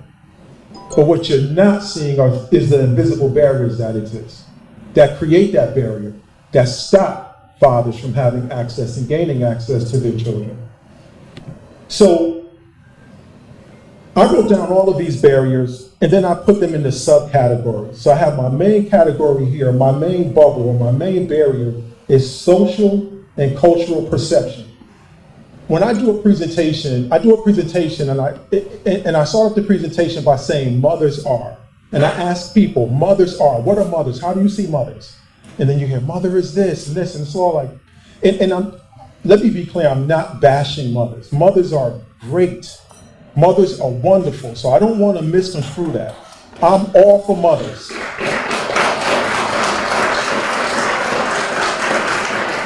Unfortunately, some systems give mothers more credence than they give the fathers. And that's the problem. That's the problem. It's not mother's fault. It's a systems issue. So, but then when I ask the question, fathers are, is deadbeat, sperm donor. And it's like all of these negative connotations associated to the father. Like, where did that come from? Like, we didn't just make that up. There's some socialization that happens that causes people to think and believe that. And as a result of those beliefs, those trickle into other systems, which create the barriers that really exist that we all, once again, don't see. But these fathers live it. So if we look at this right now, I just put up one barrier. He can't even see his kids anymore. His view is totally blocked by one barrier. But if you add some of the other barriers to that, the way the media portrays fathers, it's gotten a little bit better, but it's not so great. When you read things in the paper, not so great. When you see things on these national whatever, it's really not great when it relates to fathers. When you think of some of the other barriers, you think about some of the racial barriers that men of color face, particularly, or black and brown men in this country. Not so great, right? So that's another barrier that they have to try to overcome. Or there's just an overall bias against fathers, the social judgments that fathers face, the stereotypes of being a deadbeat dad. What's a deadbeat dad? What does that mean? And that's rhetorical, right? But what does it mean? That they don't pay. But they don't pay why? There's a bunch of reasons why they may not pay. And we'll get into that in a second. So if you take it, and this one is, and I gotta literally walk over to the screen for this, for the people in the back who can't see it. They're seen as secondary. Like, that's my child. I'm second? Like, I played a major role in the existence of this person. But now you're telling me that I'm secondary? That just hurts for a man, for a father who wants to be involved, who wants to be active, to be told that you're secondary is not a great feeling. That's just one barrier. I have 4 more to go. So when we look at our next barrier, there's those internal psychological things that fathers exist. I mean, that exists inside of fathers, right? Second barrier. So there's this fear of rejection. But before I get to that, let's think about some of the things that fathers might go through when they're dealing with various systems, right? They start to believe at some point, you know what, maybe my child is better off without me. Maybe some of those media portrayals of that father is telling him his child might be better off without him. Or we could take it a step further. Father may not have all of his things in order, so his self-esteem might be low. There's the guilt of maybe not having access or seeing his child, or the guilt of not being employed and not being able to show up on Christmas and give a gift or on a birthday. Because for some fathers, that hits really hard. And to see your child staring at you because you don't have the money and the means, and you can't give them a gift, that gets imprinted in your brain, and you can't get that image out. You just can't get that image out. So now there's the guilt, right? That can lead to depression. That can lead to low self-esteem. That can lead to anxiety. That can lead to the trauma and stress. And then after I've done all of that, and I let my child down because I could not provide in that moment, now there's the fear of rejection. And there's no telling what mom is saying about dad. So it increases that fear of rejection for that particular father, right? I know it's Sunday, I'm not up here trying to preach. This is just the reality of what it is. And everything that I'm telling you is not my experience. I've worked with thousands of men. I've been in the field for over 27 years, thousands of men. So this is their story. I'm just here sharing their story to all of you, what they say they experience on a day-to-day basis.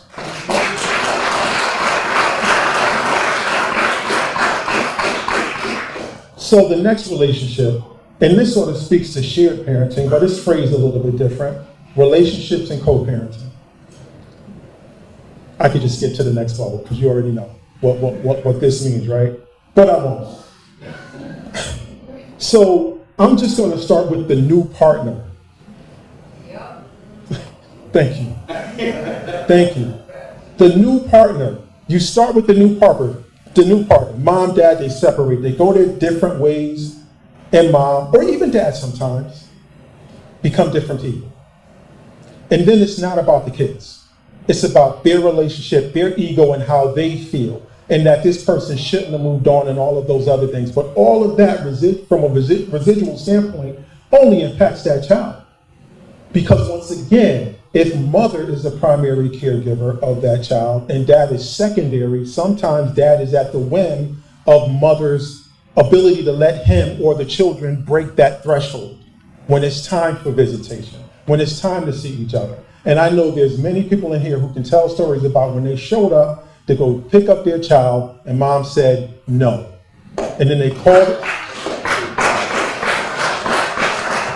the police department. The police says, well, that's a civil matter, you gotta take it. What does that even mean? Why is there an order? Why does an order exist if it's not enforceable? That doesn't even make sense.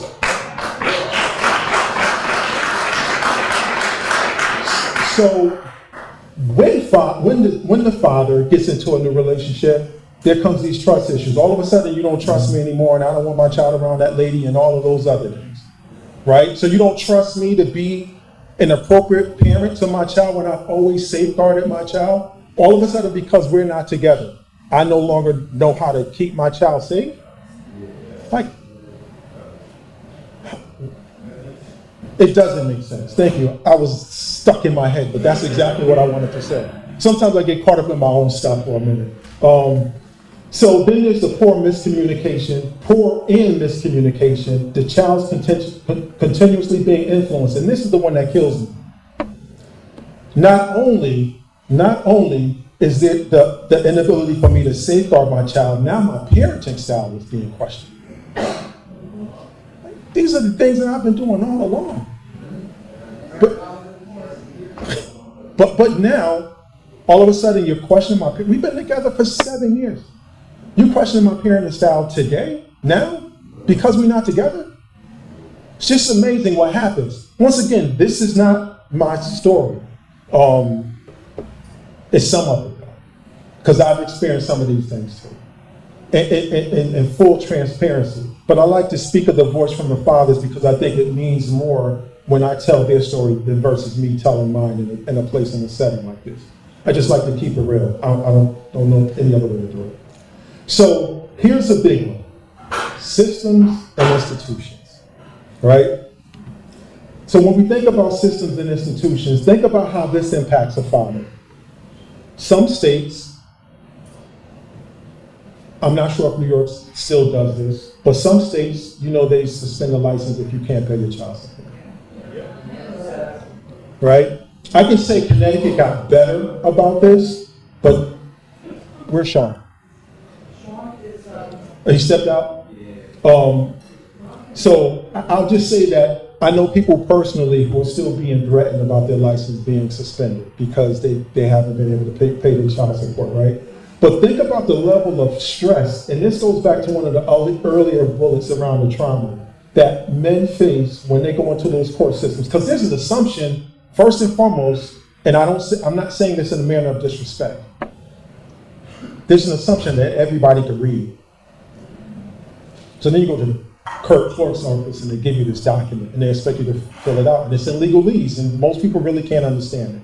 Right? And then sometimes if you're not working, they want you to pay a fee to actually do it, and they won't help you fill it out. Like, that's just a reality. So now I'm trying to figure, anyway.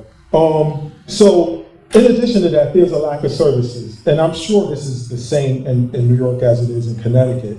If you go on the 211 directory and look how many mother-specific services you can find, you'll be scrolling forever. There you go. But you do the same thing for fathers. Here's something that's amazing to me, and I don't know if this, maybe this does exist in New York. I'll just share this as an example for lack of services. So a child shows up at school. It says, I've been sleeping in the car with my mom for the last 3 days. I'm hungry. They call in a report to the Child Protective Services Agency. The Child Protective Services Agency says, oh my goodness, we'll assess the situation. They'll call mom. Do you have any resources? Is there any place this child could go? Mom says no. I'm speaking Connecticut. I'm giving a Connecticut scenario. Child says no, right? Connecticut, Child Protective Services will call 211. 211 will look at a wait list to see where they can place that mother and that child, and the child in a parent and mother child safe space, right? Housing, temporary housing for them. And that's a beautiful thing. Flip that scenario. A child is sleeping in a car with the dad. The child goes to school and says, I've been sleeping in a car. They says, well, where's your dad? Your dad comes in, Child Protective Services Agency, they come out, they ask the dad, do you have any resources? Is there anybody, a coach, a principal, a teacher? Is it a pastor, whomever? Dad says, I have nobody. In the state of Connecticut, there is not one child father center, period. In fact, I did some research and I found 3 in the country. Don may know about more, someone else in this room may know about more, but there's no place in Connecticut that if a child is homeless and dad can't provide stable housing where that dad could take that child and live. So, and I'm gonna back it up, because if we go back to the case with the mother, let's just say they look at the census and the census says there's no housing, but there's going to be an opening in a week. In Connecticut, they're going to place that mother and that child in a hotel until that space comes open. So they're making every attempt, every effort to ensure that that child stays with that mother. But if it was dad, that child goes into foster care. So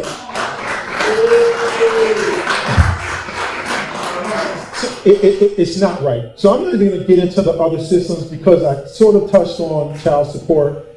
I didn't touch on child support, I touched on CPS. And what I will say about child support is, imagine if that dad has 2 kids and now it's just not one agreement, it's 2 or 3 or 4 agreements that father has to stand in front of that judge for. And what that might feel like for him, or what he might be threatened by, or why he might say, I'm not going back to court because I know what's going to happen the next time that I show up and I can't pay the arrears that I owe. So I'm just going to skip to the next one. Life instability. So now we can talk about his finances, which I've done. Dad might not have transportation. Dad might have some substance and mental health issues.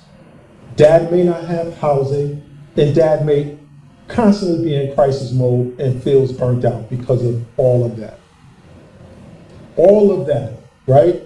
So if we do this, I said, remember that blank screen. Right now, there's that question mark. Why isn't dad involved with his children? Add all of that back. Add all of it back. He's going through all of this. Let's take half the bubbles away. Let's say he's going through half of that. Right now, where could that dad go? Physically, where could he go? He can't go up. He can't move backwards. He can't move forward. And then he's just left trying to figure it out. Just his world is just spinning and spinning and spinning. And systems say he's a deadbeat. He's a deadbeat. He doesn't want to be involved with his father, with his children. He doesn't love his children. And then maybe he starts to believe it. And that goes back to the bullet up there, the fear of rejection, or they're better off without me because I don't even know how to navigate this myself. And God forbid it's not the responsibility for the kids to navigate through that. But they certainly can't wrap their minds around that. But I'm not done. So dad just leaves and he goes underground. He disappears. And he doesn't want to be found for a number of reasons. And that leaves mom as the gatekeeper.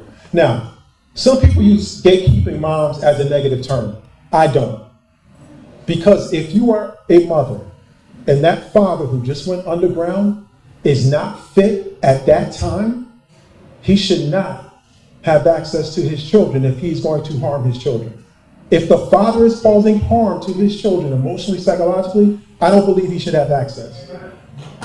Exactly. So I'm not bashing moms once again, but the reality is, for those who work in systems, that same dad, we in systems have to figure out how to get a magical, mystical pen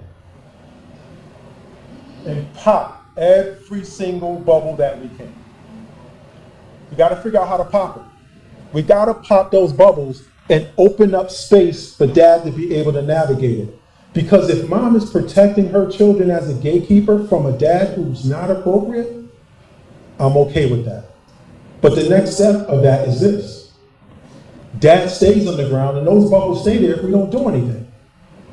He knows what's up there, so I'm not going back up there. I'm not dealing with that. So I'm just going to stay down here until I can figure it out. So, as I start to wrap up, I could go on and on and on and on. And this was a real abbreviated version of this presentation. I was trying to figure out how to do it in 15 or 20 minutes, and I hope I did a decent job of explaining it. Because I could have spent 15 minutes on every single bubble up there and gave you analogy and story after story about the reality of what these fathers face.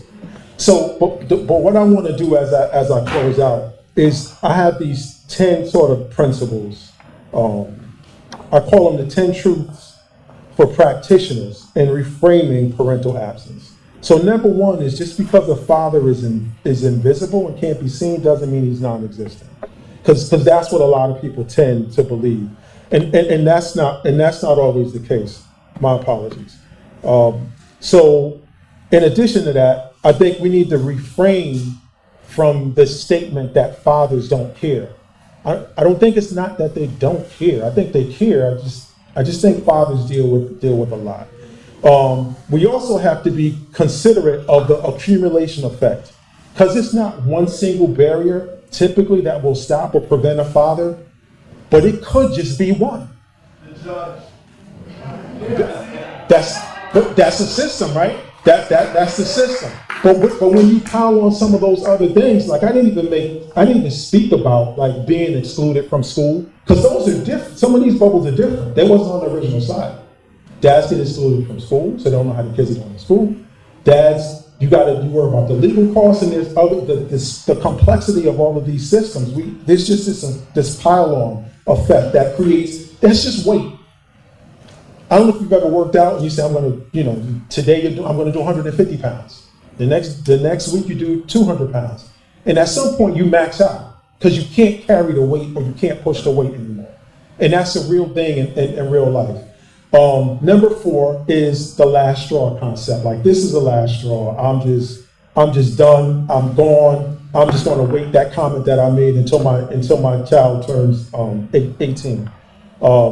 Number 5 is most fathers are in survival mode, so they don't have the ability to engage. They're just trying to make it through the day, and hope that something mystically, magically changes for them, and that things are going to get better. And they just sit and wait, and without the action, it's not going to come to fruition.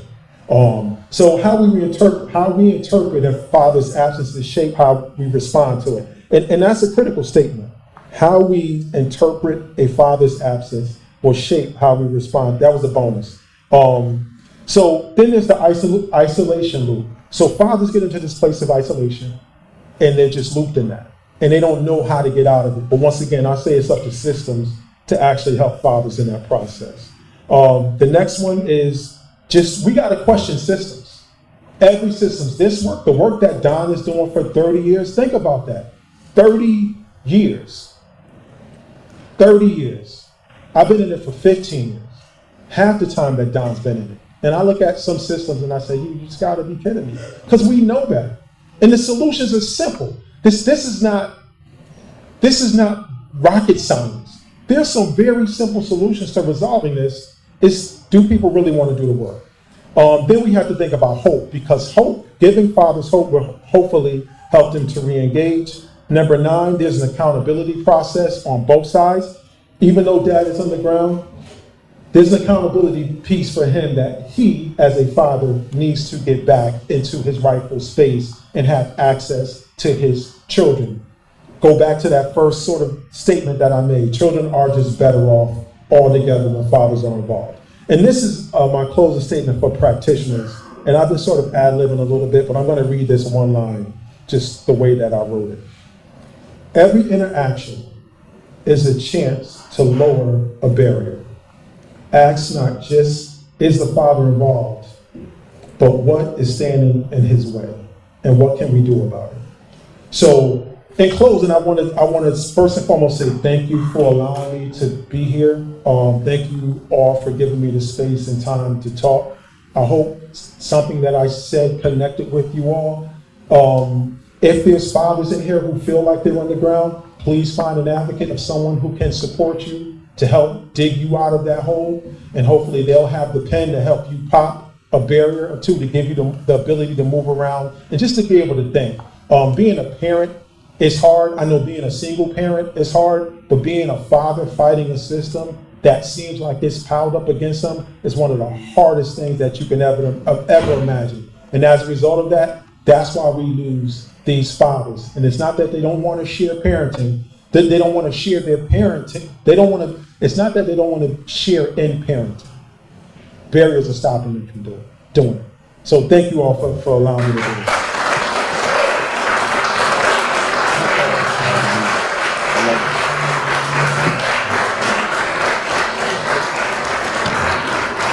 One more time for AJ. Thank you so much. I heard somebody scream out, the judge. In my own personal experience, after fighting for 3 years, equal custody, I ended up getting equal custody of my daughter after the 3-year fight, and the only thing that did change was the judge. No change in circumstances, no change in location, the only thing that did change was the judge. That's a very true statement. So, is everybody feeling okay so far? Everybody feeling all right? Just look at somebody you don't know real quick and just say, hello. Look at somebody else you don't know, shake their hands. Look at somebody else, shake their hands. I want the energy to be positive. Now look at somebody you don't know, just say, how you doing? If you haven't looked at somebody, just stand up and look at somebody across the room and say, how you doing? How you doing? Yeah, there we go. Before we get to our next speaker, is anybody here from New York? Anybody from out of town? Tell me the state you're from. Atlanta, welcome to New York. Clap it up for Atlanta, please. Welcome to New York. We also have Texas in there. Welcome to New York. All right, so you're outside of New York from New York. Las Vegas is in the house. Thank you so much. Anyone else from outside of New York? Where are you from?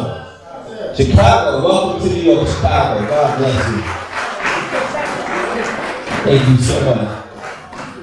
Texas? Massachusetts. Congratulations and welcome to New York. We have a few more speakers. I just want to say again, I really appreciate everyone so much for being here today. There's a lot of work to be done. Once this conference is over, we're going to share some ideas and some ways that we're working to change legislation in New York. We're going to need your support and help.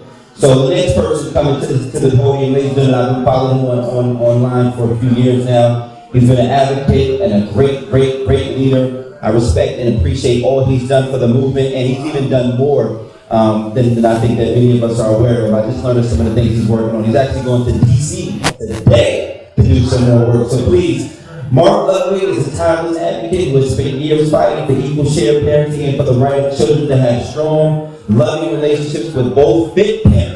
His passion and persistence have helped move this conversation forward in a meaningful way, and he continues to advocate for the best interests of the child. Please put your hands together for my friend, Mark Ludwig. Thank you.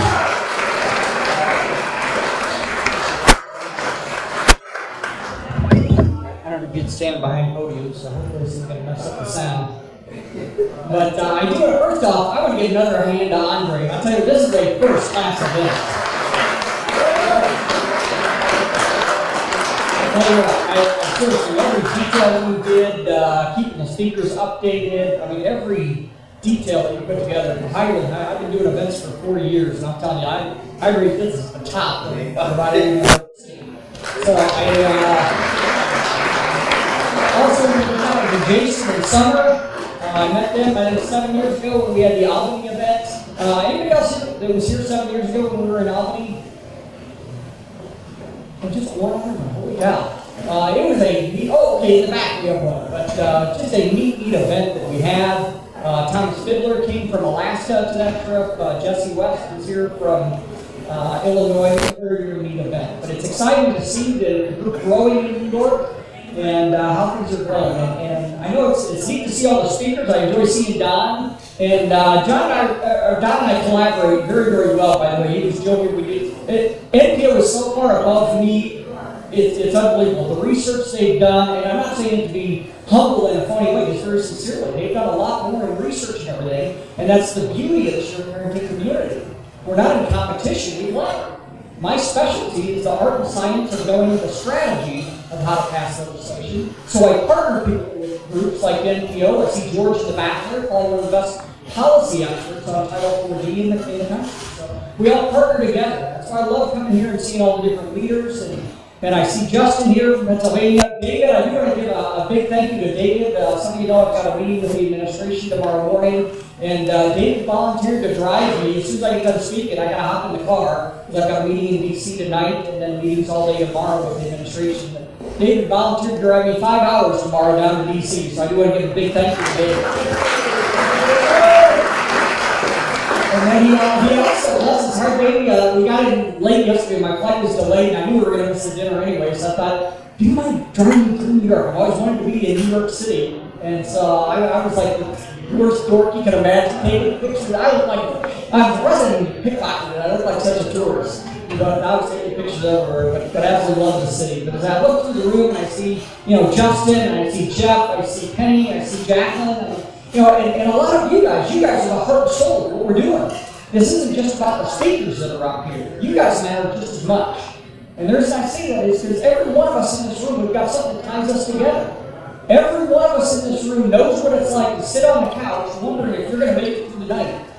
Every one of us in the room knows what it's like when you get a letter in the mail that looks like it's a formal letter, and you don't know who it's from yet. That split second before you see the return address label, and you see an envelope that looks like it's from a courthouse or something, and man, you can feel that PTSD going up in your body. Every one of us in this room knows what it's like to get a phone call or a text message from your ex that you weren't expecting. And in that fraction of a second, you're wondering, God, what's going on now? I thought I just got done with 2 weeks of hell, and I thought I was finally going to get a week, and all of a sudden, boom, you get one text message. And every one of us knows what that's like. Every one of us knows what it's like to lay in bed on a Saturday. And you start having the energy to get up. You just want to lay in bed, and you don't know if you're going to make it. And every one of us knows what it's like to walk into a school event, or an event for your child, for sporting events.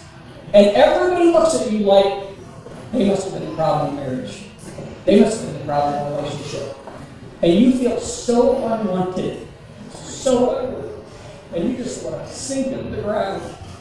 And you can't because you've already walked in. So now if you leave, everybody's going to stare at you leaving. And you're going to feel like even more of a fool for leaving. And I know that feeling. Trust me, I know that feeling. And every one of us knows that feeling. And I just want to tell you, there's a lot of you here tonight that you hear people like a Don and a Robert and a Anthony and all the other leaders, some of them we have up here, and you think I could never be like that. I want to tell you guys, you matter. Every one of you. I don't care if you've never done anything legislative. I don't care if you've never taken an active step in your mind. You took an active step by being here today.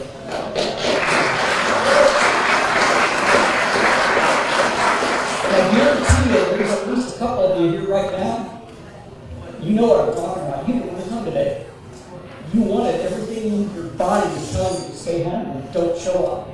And I'm so from the bottom of my heart on behalf of your kids. I am darn proud of you for showing up.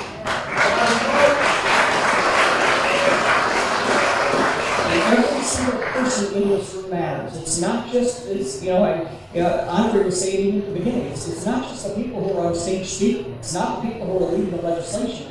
Every single person plays a role. And more importantly, you play a role for your kids.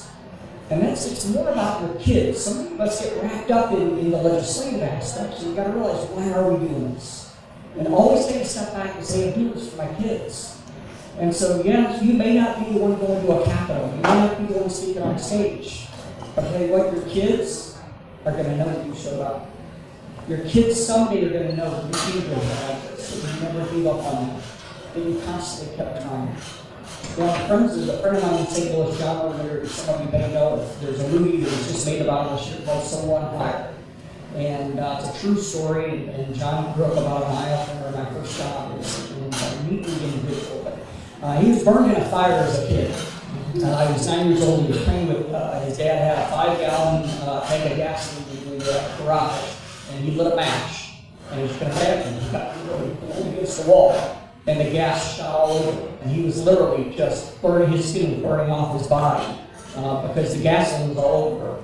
And so he ran to the house. His brother Jim picked him up, carried him outside, rolled him on the ground, tried to put the fire out. And his little sister Susie was only, I think she was like 4 or 5 at the time, and she had seen firemen with water. So she actually ran into the house that's now on fire, got a glass of water, and threw the water on his face.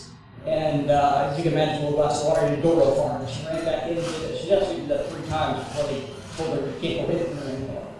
And through John's story, I encourage you to watch the movie Solo on Fire. But he goes through in that movie all the people who played a role in his. When his dad got to the hospital, he said there's no way he's going to make it through the night. He's got less than a 1% chance. He's been burned over 99% of his body. There's a small patch of his face that wasn't hurt. Aside from that, his entire body is just in shards. And he spent 5 months strapped to a bed, and then they had a physical therapist come in, Roy. And Roy would take him, and as you can imagine, the atrophy on his body after being strapped to a bed for 5 months. The skin, the muscles, everything, what skin was left. And he would scream. They actually put him in a janitor's closet because they didn't want all the other patients to hear him screaming. So they would do physical therapy in a janitor's closet because he would just scream and scream and scream while they were trying to stretch his muscles and stretch his skin. And now he ended up becoming a very well-known speaker. Jack Buck made him kind of famous, the sports announcer in St. Louis. They had John O'Leary Day at the Cardinal game. And he speaks all over the world now. He's spoken for millions and millions of people. And he tells the story. He says, it's neat for people to recognize me and my accomplishments. But he said, what? If it wasn't for my sister throwing the water in my face, I wouldn't have made it. If it wasn't for the physical therapist, the day after day when everybody told him, don't waste too much time on that patient because he's not going to make it. And every day, he went after hours on his own time. If it wasn't for Jack Buck showing up at the hospital, if it wasn't for his brother putting out the fire. And I tell this story because, like I said, I want some of you guys to realize you're the Susie throwing water on the face. You're the physical therapist. So don't ever think that you don't matter when you come to one of these functions. You matter just as much as any single one of us in the room. And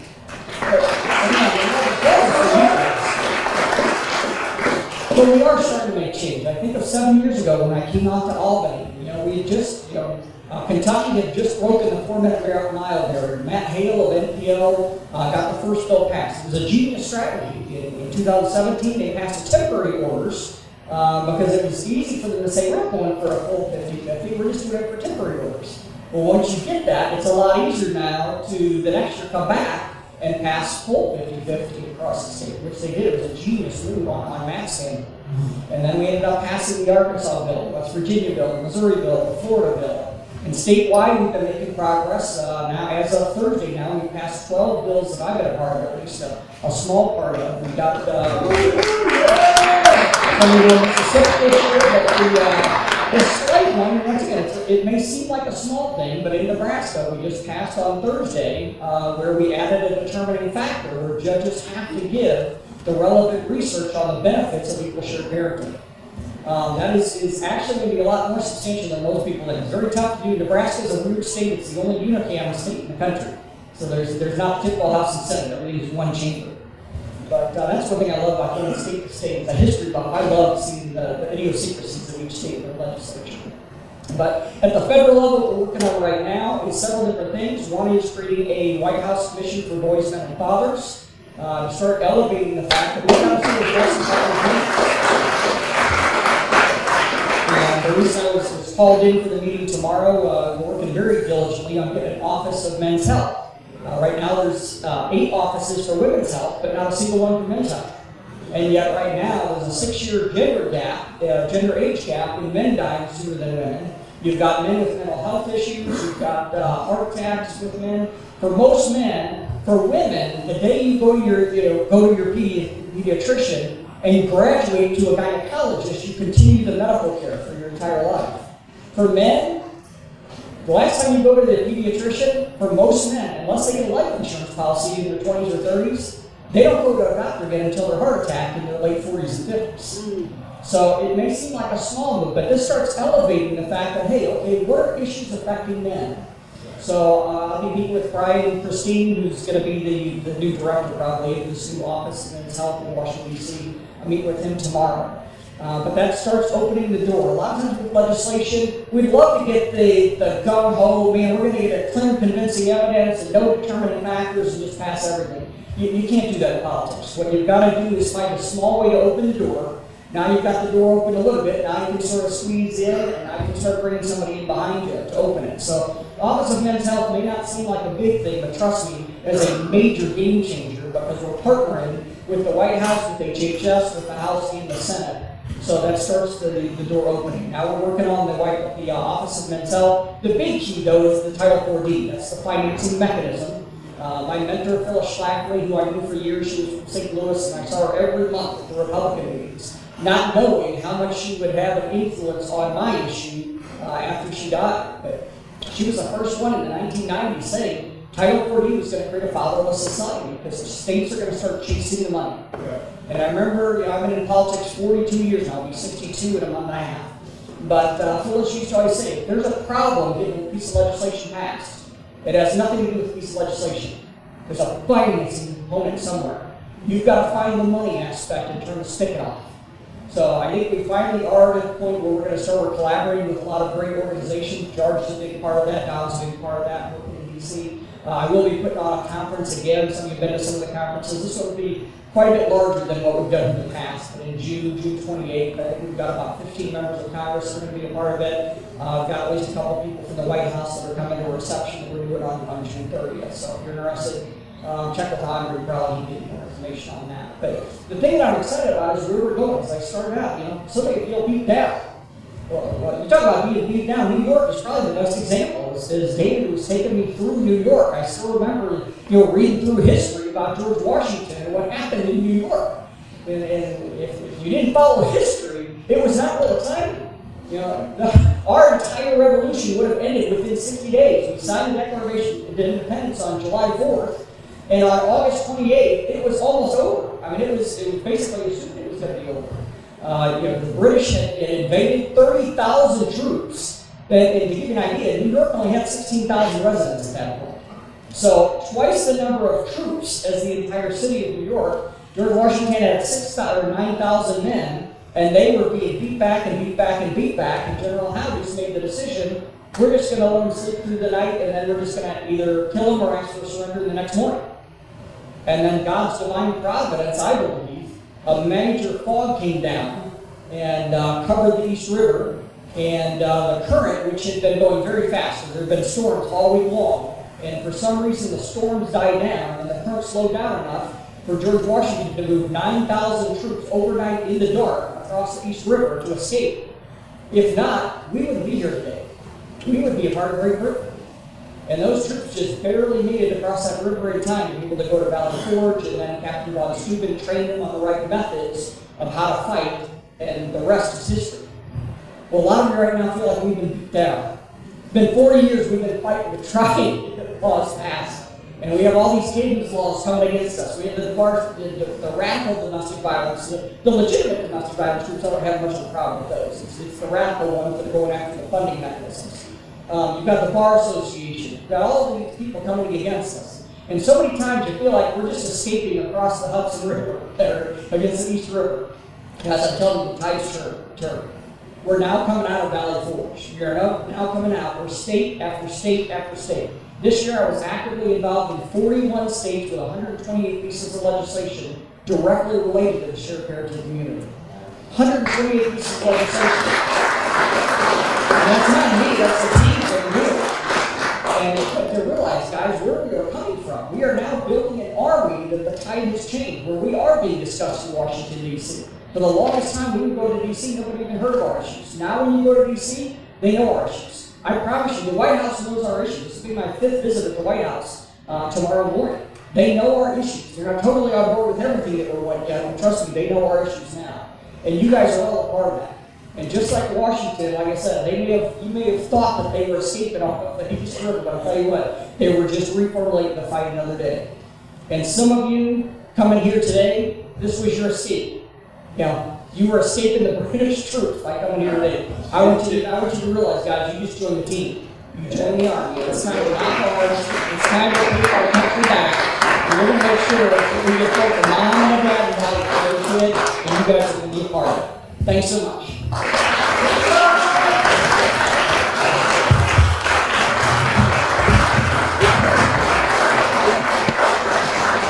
One more time for work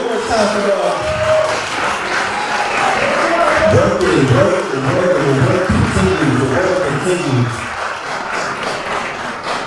Once again, thank you all for being here. We're down to our last 3 speakers of the day, and I'm excited to introduce the next one as well. He's been traveling the world, not just the States, not just New York, not the East Coast and West Coast, but the world, to have an impact on shared parenting and equal rights for children and families. He also was successful at getting a few bills passed, which I'm sure he'll bring up when he comes up this evening. But I just want to share real quickly. I work with there's a lot of different organizations here. Father Speak Up is in here as well. There's a lot of different organizations that are putting work in. So maybe set around and applause, please. But it blows my mind whenever I'm looking on social media and somebody sends me a link.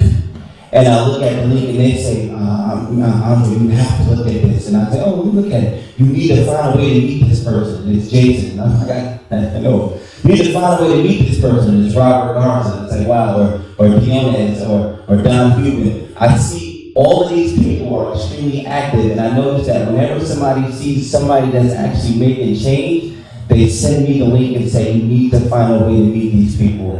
And today we're all in the same room at the same time. So thank you all so much.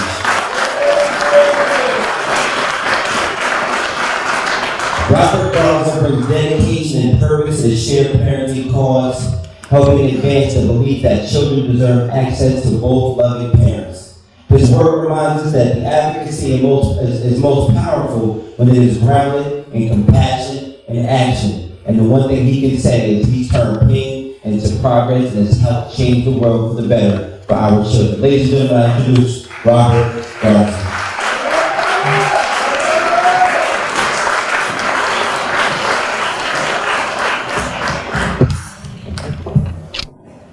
A little bit shorter than he is. I want to thank God foremost, and my wife, my children, for standing beside me through all of this. Your support, your strength, and believing carried me every step of the way. I also want to thank my team, whose dedication, hard work, and commitment made our work possible. None of this happens alone, and I'm grateful for every one of you who believed in the mission and helping it bring to life. and to the people and the advocates who came before me, all of you,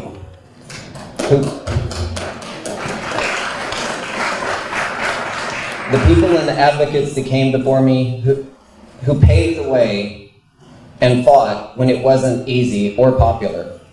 We all stand on your shoulders. Your courage, your sacrifice has made this movement possible, and we are committed to continuing what you started.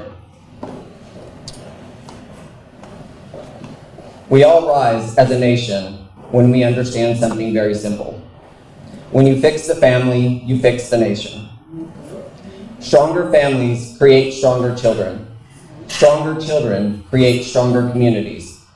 Stronger communities create a stronger country. This is not just family law reform, this is a global reform.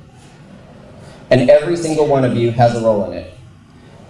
You are not just attendees, you are not just supporters, you are part of the solution and part of the legislation.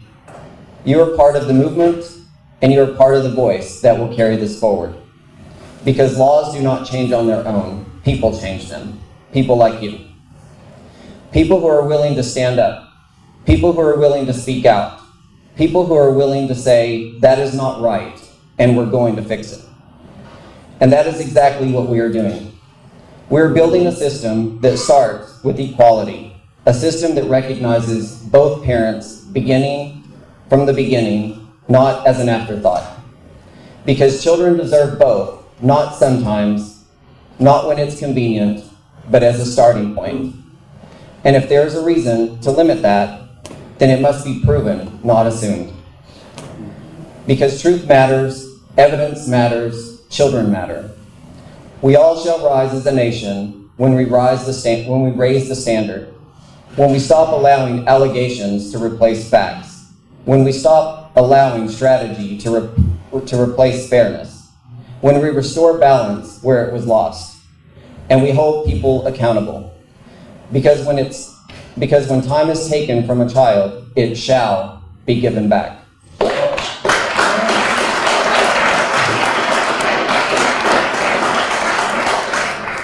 When a relationship is interfered with, it must be repaired. Because this is not about punishment, it's about restoration. Restoring what should never have been taken in the first place. This is where it starts, right here. With people who understand that change does not happen from the outside. It happens within rooms like this. From voices like yours, from people who are willing to be a piece of the puzzle instead of waiting for someone else to complete it. Because no one person can fix this alone.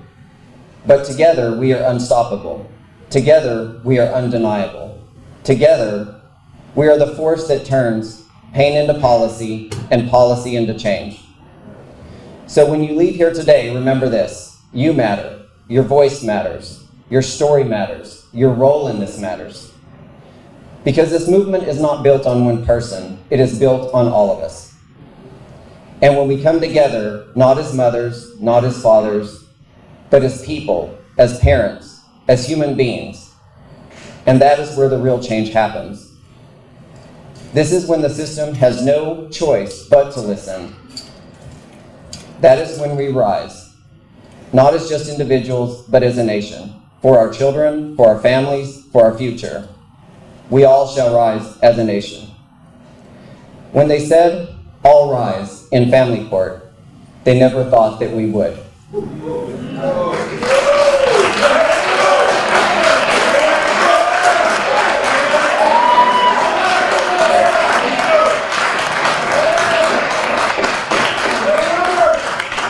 And we're not sitting back down.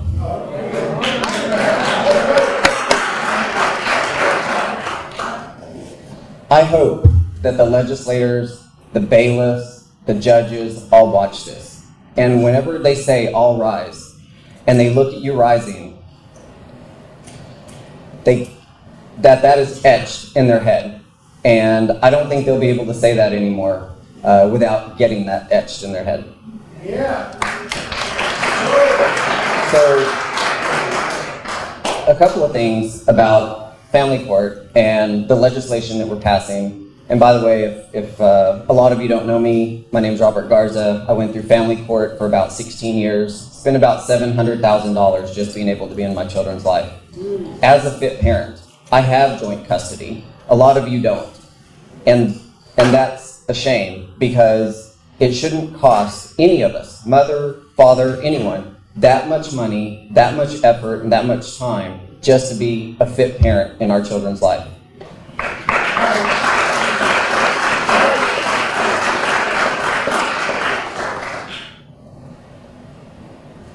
I'm just like you. A lot of people think I'm an attorney, a legislator. They see the social media stuff. We're always with legislators because we're passing bills to stop this type of weaponization of the court system. When I started this, my family, or my kids, were actually in the court since they were 1 and 3, all the way up until we're still in court. 16 years later, 17 years. And in family court, if you don't like what you get, you can always refile. That's the problem with family court. When I got to final trial, I went through about 43 plus false allegations. They call them silver bullets. I was never arrested, never convicted. They were all ruled out. They were all done by proxy. I wanted to fix the system and thought about it and came up with a bill called Time Taken, Time Back. Whenever you go through a false protective order or restraining order, whenever there is no finding of abuse or neglect, when they return the child, they shall return the time. The same.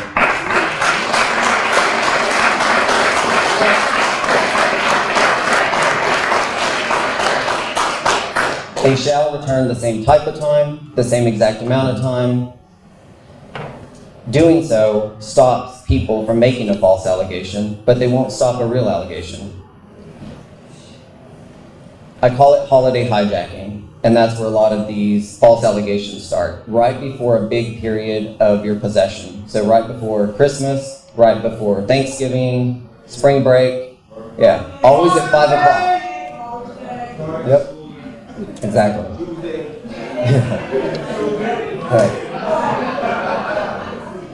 And so they know that this is an issue. There's a big line of attorneys right before these big holidays going in there. And this will stop a lot of that weaponization. It will make the courts run more fairly because you're not going to have people making these false allegations.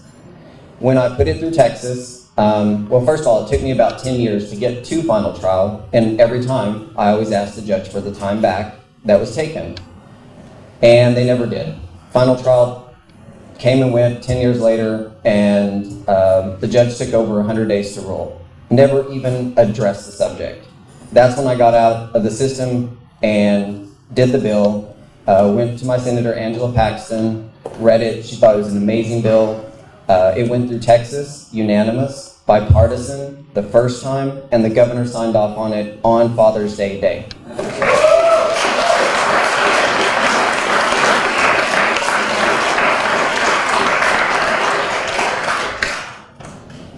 When it went into effect, my ex never made one more false allegation. Imagine that.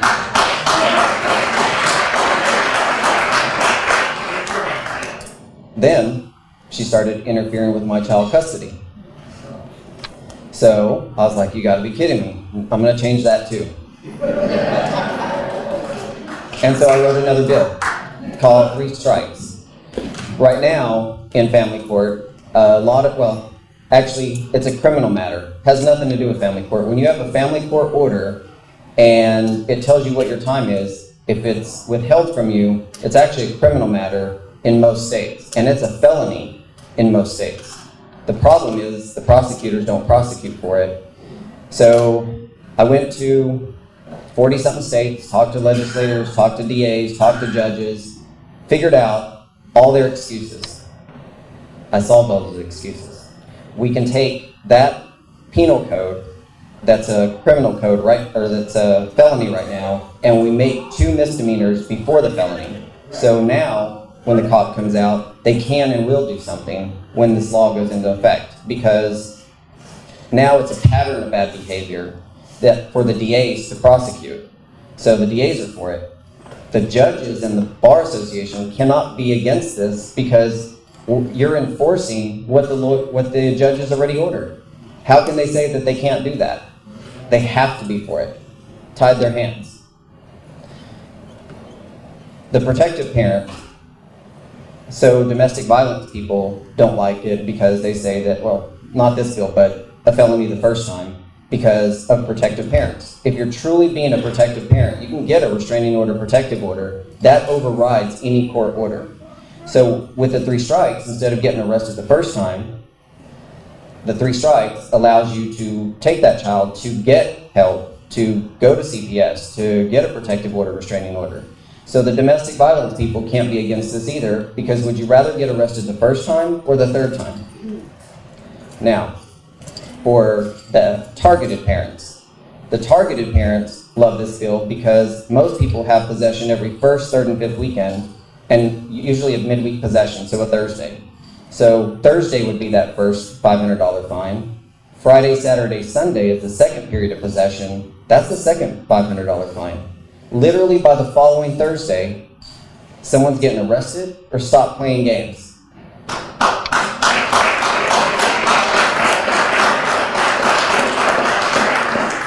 You don't have to go back to family court, spend $3,000 to $5,000 to get an attorney, and wait weeks or months to get in there, and then to get a ruling that they take forever on. And so this stops a lot of the games that are played in family court, and usually a lot of the games that you can, most of the time, when a child is alienated, it's either because they can make a false allegation and take that time away from you enough to brainwash or alienate the child, or interfere with your child custody. With these 2 bills in your state, it will ensure that not only do you have whatever parenting time that you have, but it protects your bond with your child. The bill has now passed since Texas. It passed in North Dakota. And once it passed in North Dakota, that's when I figured out that these legislative changes are the way to do it, because the one in Texas, when it passed, it protected 30 million Texans at once. That's where legislative change happens. So I came up with robertgarza.us and amended all these bills for your state. I have about 10 bills per state that will help keep the system from weaponizing it against you. You can join the team. It's totally free. There is no cost whatsoever. We have legislative meetings every Monday and Wednesday. Those are free. And on Tuesdays, I think we probably have the only group that has a therapist that comes in to help our advocates be better for free, a support group on every Tuesday. And we come in there, and Lincoln, and we have another guy, Rod McCall. He was a parent just like you all, and he was a teacher at the time. The judge gave him custody of his child, and when he went to go get him, he was at the door with the cops. The mother took the child upstairs, shot him, and shot herself. This guy knows what it feels like to have a child, or go through the system and have that happen to your child. It's one of the worst things you can experience. He's in there helping you all be better parents, be better advocates. You have to get rid of all of that anger and everything else that you have to be able to speak to these legislators and to be there for your children. I just want to thank you for your time. Please join me on social media, Robert Garza, and join our team. And the other thing is we have these 10 bills, and I've already amended them for all your states. It's a copy-paste email. You zoom in with your legislator, you tell them what your problems are, I tell them what the solution is, they take the bills. Right now we have over, I think about 25, 30 bills in multiple states right now because of you all advocates. Y'all are doing such an amazing job. I don't think there's ever been another group that has that many bills and pieces of legislation in one year. So it's all because of you all, and I hope to see you soon. We can't have a strong nation without having strong families. Thank you.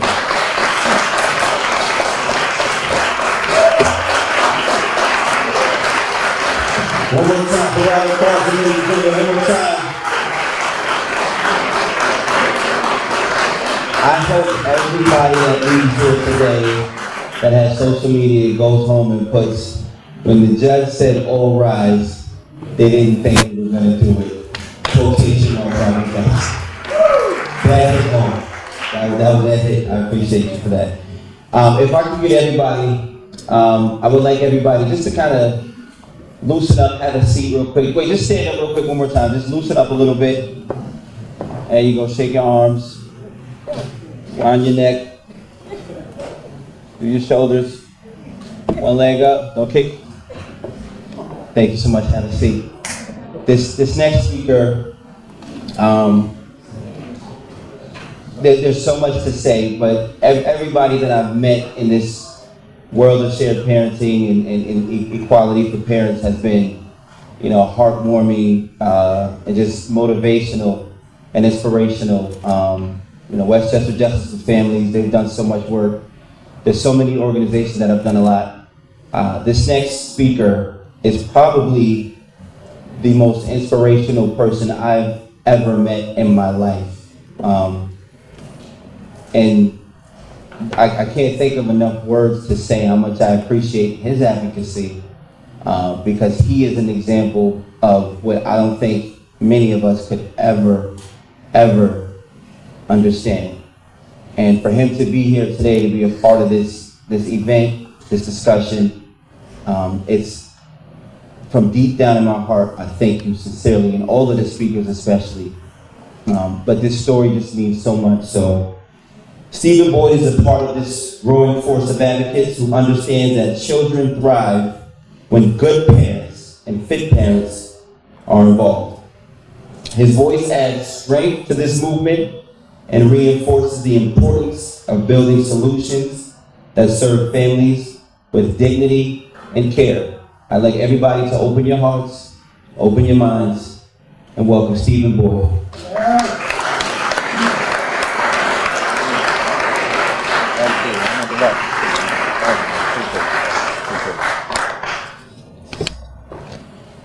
Hey everyone, and man, how about another round of applause for Andre and all the guest speakers out here. Some amazing stories and definitely amazing work and amazing people going on here. I know I'm honored to be here, and I thank you all for having me here. Thank you so much. All right, Steve. I hope you all are gaining something from this, and you walk out of here taking some kind of experience, some kind of statistic, or maybe some bit of knowledge on these issues with you. I mean, I know myself that I am. April is a difficult time of the year for myself and my family. 8 years ago, by the grace of God, I made a choice. A decision not to let my emotions take over and land me in prison. It was a decision to fight from the outside and honor my daughter through positive workmanship, assisting those in need, educating those in charge, and affecting change with respect to inadequate systemic policies and procedures, very similar to those up there on the board right now. Events like this one only confirms to myself that I've made the right choice. My name is Stephen Boyd. I'm the executive director of the Gabriella Boyd Memorial Foundation, a not-for-profit that advocates for family court reform and reform to policing policies and procedures pertaining to domestic violence and what constitutes a civil versus a criminal matter. Like some of you out in the audience, I am a son, I am a brother, a husband, college graduate, small business owner. However, my greatest achievement was, still, and will always be fatherhood. Thank you. Before I share part of my story with you all, I'd like to bring to your attention the news release handout in front of you. I don't know if you guys still got this. I know it's been a little bit, but there's a news release handout that should have been going around. I just want to speak on this a little bit. Although it's a couple years old, the Hope Card Act is a win for us all. And exactly what I was referring to previously when I said affecting change with respect to inadequate systemic policies and procedures.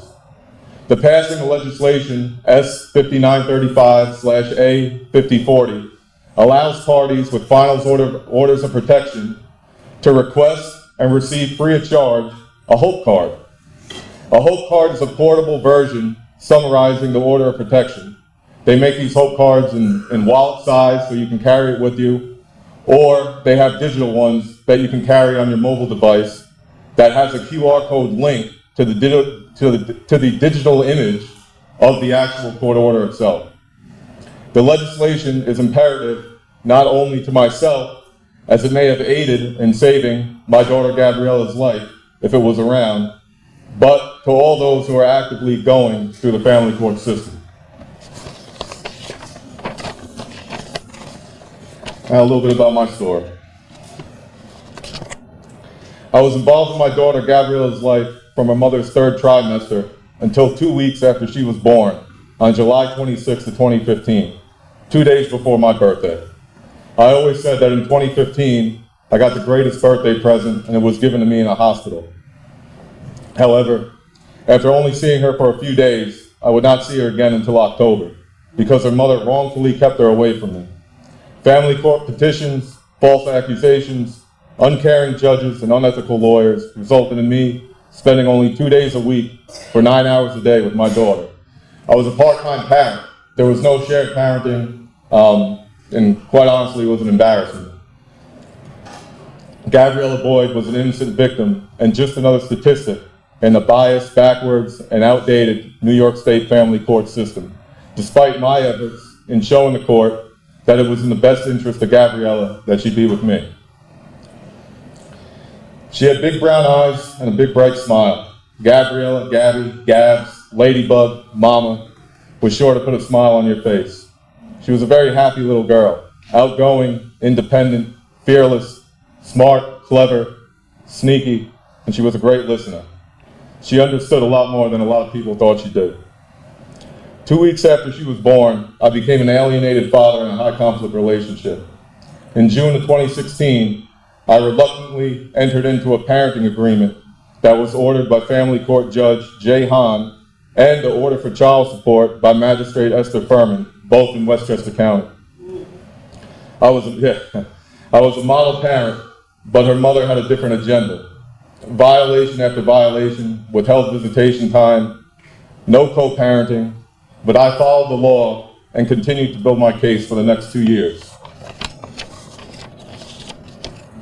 Sunday, April 22nd, 2018, it was Earth Day, literally maybe a couple days from now. After taking Gabriella out to a nature trail, I learned from my ex's mother that my ex was thrown out of her mother's house, where she was living with Gabriella, because of her extremely erratic and aggressive behavior. My ex's behavior had become so explosive and erratic that I feared for my daughter's safety. As per my parenting agreement, I had to return her to the residence, but I knew I had to take action. What I did not know is that this was the last day I would see my daughter alive.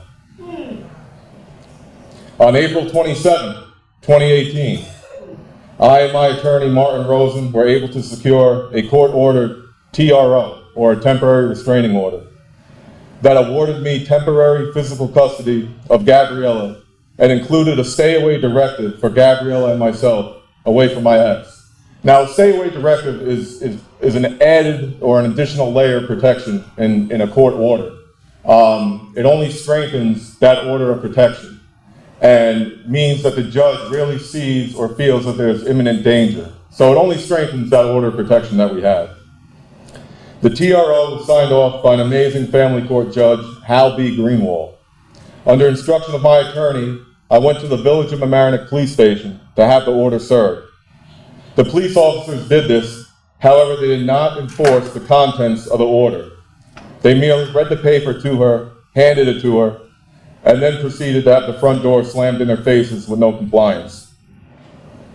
Despite this red flag of danger, the police left. After many hours and many agencies like Child Protective Services and the Office of the District Attorney, as well as VMPD, nobody made the right call to get Gabriella out of the house. No one except for her dad was willing to go inside the house to save her from the imminent danger.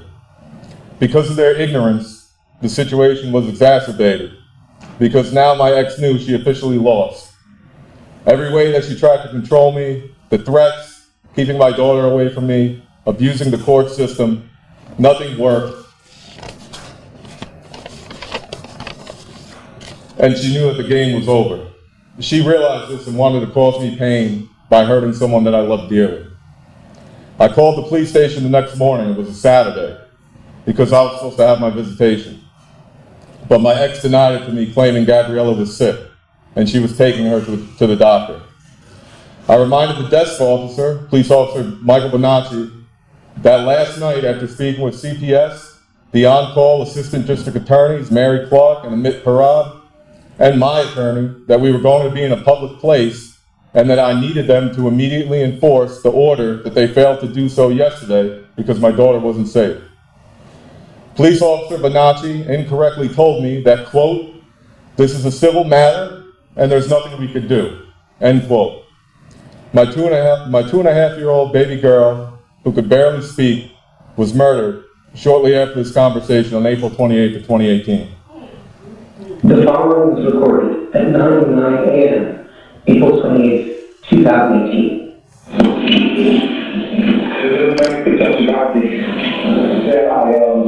I was there last night for about 4 hours, 4.5 hours. I was trying to get a copy of my daughter who lives in the north of 507 Chestnut. It didn't turn out, it didn't work out. I'm supposed to get visitation today. I have weekend visitation. My mother did not drop her off my house in Arizona, but she's supposed to. And I was just, what time is she supposed to drop her off? 9 o'clock. Okay. And I have to, she sent me back message explaining that she said, you know, the whole time. So I was advised last night that happened, and also by my attorney to come back to the warehouse this morning and just follow me up right down to the police report from last night. We'll do that. I appreciate it, man. I'll get there in like an hour or so. And if they do get kind of the child and check up, just know. Okay, absolutely, no problem. The following was recorded at 12:12 p.m. on April 28th, 2018. Yeah, I mean, I was there earlier today. He said I had to tell my daughter. Did I speak to you about that? He gave me the next, but it's also when you were speaking with. Oh, great, yes. Listen, my lawyer asked me to ask you guys, is it possible that you could assist me in getting my daughter, she's going to be in a public place. She's not going to be in her home.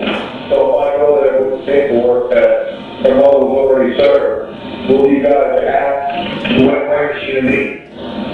The doctor's office right over there on the urgent care on Old Road. Alright, hold on, thank you. Okay.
At 1:30 p.m., police responded to a 911 call from 507 Chestnut Avenue and found a dying 2-year-old Gabrielle McCoy. They shot her mother, Cynthia Arce, when she allegedly attacked them with knives. The following was recorded at 4:21 p.m. Yeah, I just had a call from a detective. He's going to go back to Monday. And what's your name? Boyd, Jim Boyd. You know, that's Kobe. Lander. All right, hold on a second. I will check these, okay? All right, thank you. Appreciate it. Go on.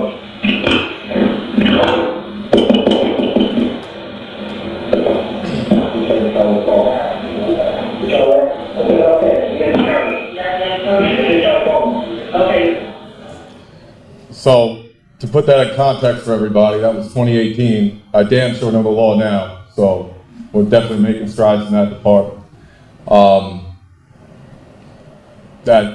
It blows my mind to hear that phone call so long ago. You gotta excuse me for, just to get my bearings back. Difficult to hear that.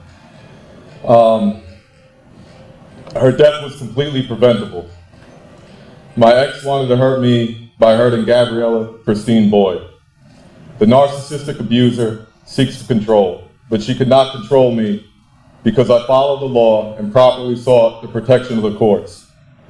Unfortunately, Village of Mamaroneck police officers Anthony Coletti and Gary Galveo, who were tasked with carrying out the orders of the court, did not do their duties. Devastated by my pain, I committed myself to ensuring that Gabriella's tragic death would not be in vain. I dedicated myself to court reform, raising awareness of problems in the system, and helping parents avoid similar situations that I went through. Thank you.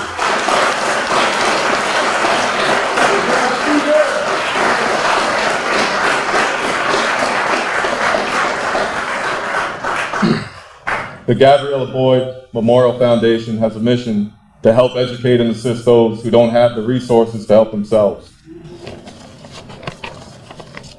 We want to be able to help those who are struggling, just like I did, to have a chance to better understand their rights and the family court system. This foundation has the help of local law enforcement, social workers, family lawyers, and community activists for parents who want to be present in their children's lives who, for whatever reason, can't help themselves. We are also involved with other foundations who have the same goal of promoting the well-being of our children. To date, we have assisted both mothers and fathers, not only across the United States from Florida to Nevada, but also Canada, the United Kingdom, and Brazil. We have met a lot of amazing parents who are fighting and continue to fight to have access to their children and be in their lives. My family and I are currently awaiting a decision in the 2nd Department Appellate Division since 2021, after an erroneous dismissal of our civil suit for negligence and wrongful death by Supreme Court Justice James Hubert.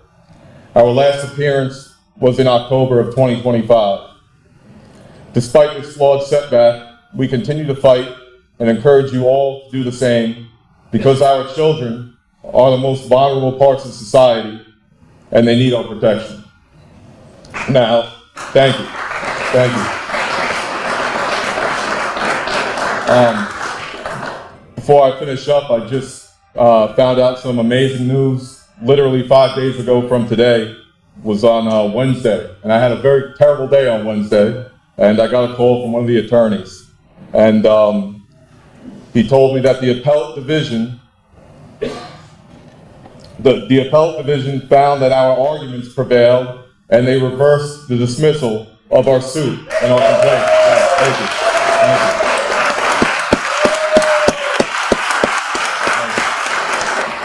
They found out that our trial was just, so we're back again.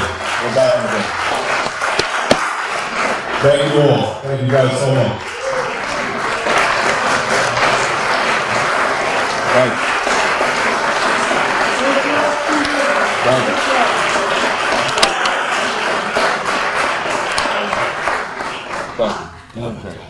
you. Yeah. That audio gets me every time, man. Yeah, got me too. One more time for Stephen Boyd, please. To everyone that's watching at home, for everyone that's here today, that is a prime example for all of us to not give up. Despite what he's experienced, how he feels, he's dedicated his life to supporting other fathers. That's a commitment that is just, it's unexplainable, but it's amazing. So thank you, Stephen. Thank you sincerely.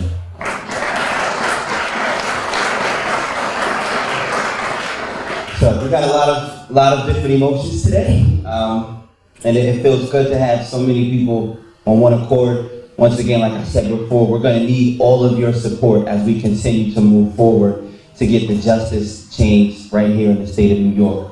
Everybody has a pivotal role to play in this. We used the example before. Everybody is like a vehicle. Some people are going to be the wheels. Some people are going to be the seatbelts. Some people are going to be the doors. Some people are going to be the engines. Whatever your niche is, come together, stay together, and let's push forward for the state of New York. Our last speaker today, I'm excited to have him.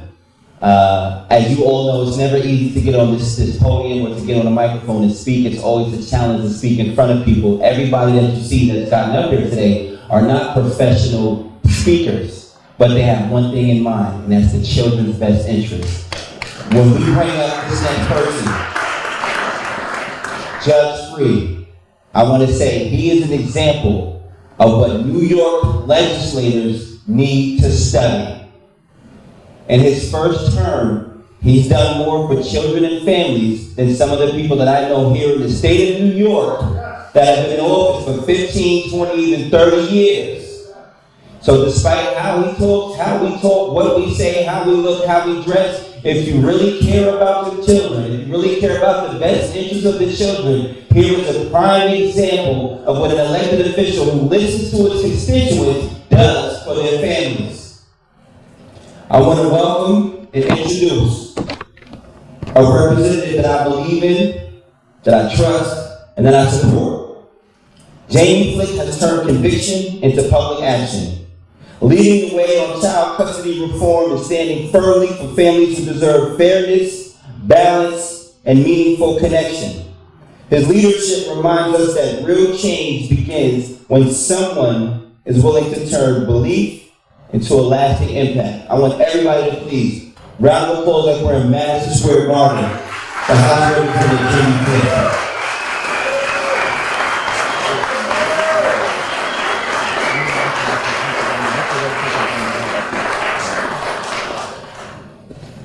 Andre, thank you. Andre did not mention, but I hail from Pennsylvania. So your neighbor, we have the same issues you have. I will start with, I don't have a tie. So Mr. Gay and I think we should have an objective by Father's Day that we have a Father's Day tie. And isn't that what we're all after? A Father's Day tie? 50-50, correct?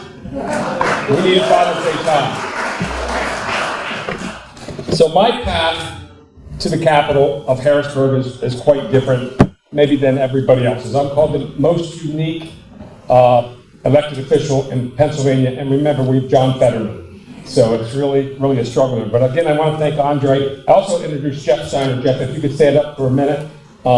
Jeff has, on your seat cushions, you have a code, a QR code. If you could do that when you get home or do it today, it will help us get more revolution in Pennsylvania. So I'll start with this. One more, if we get a standing ovation for something we haven't gotten a standing ovation for quite yet. Mississippi, if we could, please.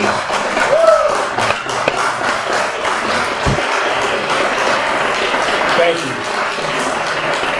Thank you very much to everybody that's worked on that. I will say that, like almost all of you in here, I was a great parent. Not just a good parent, a great parent. I did everything possible from the minute that my kids were born to be involved in their lives.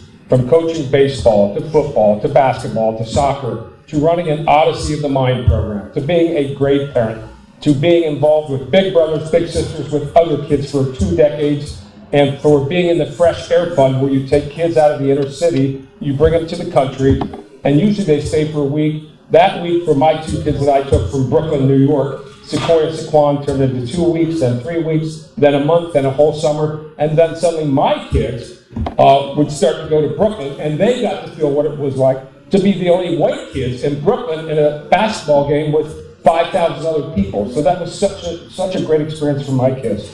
So I might have the most unique family with Sequoia Sequan. I've got kids that are black, I've got kids that are white, I've got kids that are gay, I've got kids that are redheaded, left-handed, you name it, it's unique, but there are kids and we love them all.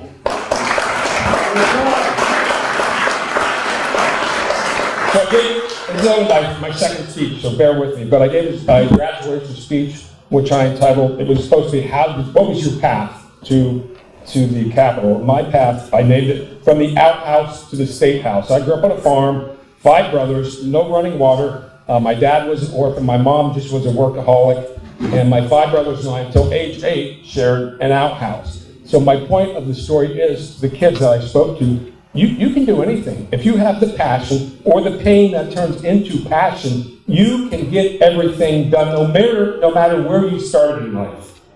So I will fast forward this to my court date. So I've been married for 17 years. Like all of us in here, went through a divorce. I felt with all those accolades that I was father of the year on everything. This would be at least 50-50. Within 15 minutes, I was labeled an every other weekend dad. 15 minutes, I was in complete shock, could not believe it, went home, cried, and then got to work. What prevented me from working? When your kids are kidnapped, you will do anything for them. You will go to the edge of the world.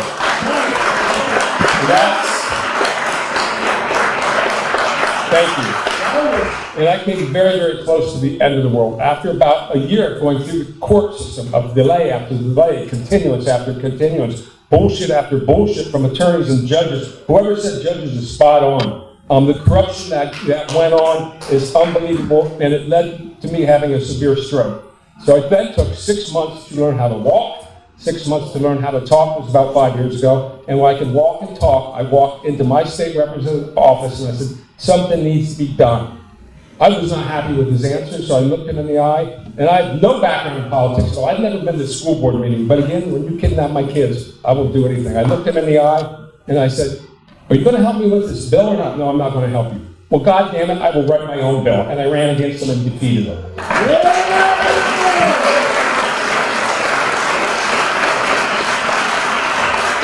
And we know, everyone sitting here knows it's about the money. Let's not kid each other. It is about the money. I'm going to fast forward and just read you, after a couple of years of me going, where's my phone?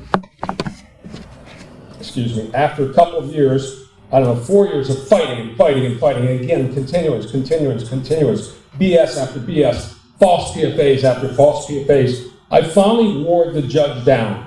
So I'm in court, I have an attorney at that point, and she says, Jamie, even though you have 17 witnesses, you've got teachers, you've got other kids you've raised, you've got people from CASA, I don't know if you know what, court-appointed special advocates, which I was one. The same judge that said you get your kids every other weekend swore me in to take care of foster kids. It was absolutely absurd. So when I finally wore them down, if I can get to this here, this is the actual court order. I'm going to read it word for word from Judge Eric Linhart, Lycoming County, Pennsylvania Court of Common Pleas. Such BS. The parties agree, this shows you it's all about the money. The parties agree that father shall continue to pay child support to mother as though she has more overnights than father. We're going to give you 50-50, but only if you agree it's not really 50-50. In the event father seeks a support order based upon the parties having equal overnights, the parties agree father shall no longer have his overnights, thereby providing mother with the majority of the overnights. Blackmail. Simple blackmail. This is from a judge. Unbelievable. So it's very sick. It's sickening. So I went to work then at the State House. I flew to Missouri.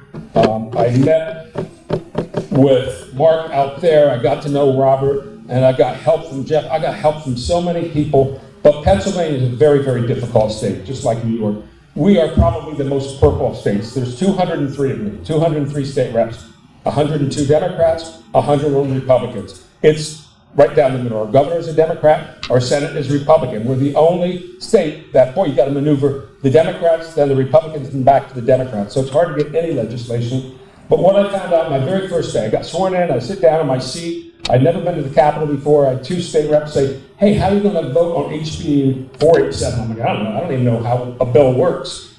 And they said, I said, what's the bill? And they said, it's a casino bill. I said, well, give me some details. It's to allow smoking to continue in casinos. I said, I guess I'm going to be a no. And they're trying to convince me, one Republican, one Democrat, you need to be a yes. Well, guess why they wanted that? Who do you think funds them? The tobacco industry. That is how it works in New York. That's how it works in Pennsylvania. It is as corrupt as you can imagine and multiplied by 100. If it wasn't for Illinois, Pennsylvania would be, and New York would not be the second and third most corrupt states. It's absolutely absurd. So So I went to work on House Bill 1499, and I started a group called Meet Me in the Middle, which means let's take the Republicans, it's a caucus, let's take the Democrats, let's just talk, let's go out for dinner, let's go bowling, let's not be all Republicans over here and all Democrats over here. It's funny, in Tennessee, the Speaker of the House gets to seat you, and she mixes up Republican, Democrat. I don't know how it is in New York, but in Pennsylvania, Republicans, Democrats, like half of them don't talk to each other. So I got to know most of the Democrats. I got to meet with the Black Caucus. I met with the LGBT caucus. I met with every imaginable caucus you could think. And within 24 hours, Governor Shapiro called me and invited me to his mansion for dinner that night, just to thank me for being very, very bipartisan. So I went to dinner, I told him my plan, and again, I went back to work on House Bill 1499, taking dinner after dinner, Democrat, Republican, Democrat, Republican. And I've got quite a few sponsors on that, and how it works, if you try to run a bill in Pennsylvania and it fails, you've got to wait 2 more years to reintroduce it. So you better be sure that your bill's going to pass and that you have the votes. I'm in the minority at 101, so I need how many? At least one Democrat to come over, right? So we're at 102, which is very difficult to do, because if you vote against your own party, which I have many times, you will have funding taken from your district, you will be squeezed in the smaller office, you will be excluded from meetings. But regardless, I marched forward with that. It sat in judiciary. What's judiciary loaded with? Attorneys, right? So it sits there. Every state's the same. When it gets to judiciary, it's BS. It just sits there forever. So what you can do is file an amendment. So again, if the bill fails, can't run it for 2 years. If your amendment fails, you run it the next day. So I waited patiently till there was a bill introduced about custody that I could file my amendment in full. Don't quote me on this, but I believe the bill that was filed was by the Democrats, and it involved, you ready for this? Dog custody. Not child custody, dog custody. Who gets the dog? Unbelievable, but it gave me an opportunity to take my House bill and tack the entire thing on as an amendment. So I did that. I was leadership of my party said, don't do it. It's going to be an embarrassment. You don't have the votes. You're nowhere close to the votes. I don't care. Let me see what the votes are. That way I know who to go talk to convince them otherwise. What was very close, 2 Democrat friends of mine that I had voted for when I crossed the aisle, time after time after time, said, you have our support. I'm like, are you serious? Absolutely. You voted for us, and you've worked with us, and your common sense, you have our support. So there's, again, 203 votes, so the big board lights up, it's time to vote, and we start pushing buttons. The 2 Democrats, yes and yes. The other 93 Democrats all no, and I'm thinking, oh my God, I have the 2 votes to move forward. This is amazing. This will go to the Senate. And I'd already had the support from the governor to sign this. And then at the very end, 4 of my own party voted against it because of my beliefs in LGBT. Pretty sad, but that's exactly what happened. So back to the drawing board. That was a year ago. Back to the drawing board and reintroduced it, I left it said and went back to more and more. Those 4 to convince them, and more Dems. So as of this morning, House Bill 1499 sits with 76 co-sponsors, 28 of them Democrats. So we have been able to make a little bit of headway. I was a co-sponsor of a bill that said if a soldier, if you are a military and you're deployed, no longer can your spouse file a motion for modification. So when you come home from Iraq and find your kids going, that can't happen anymore. So I'm very proud of that bill passing.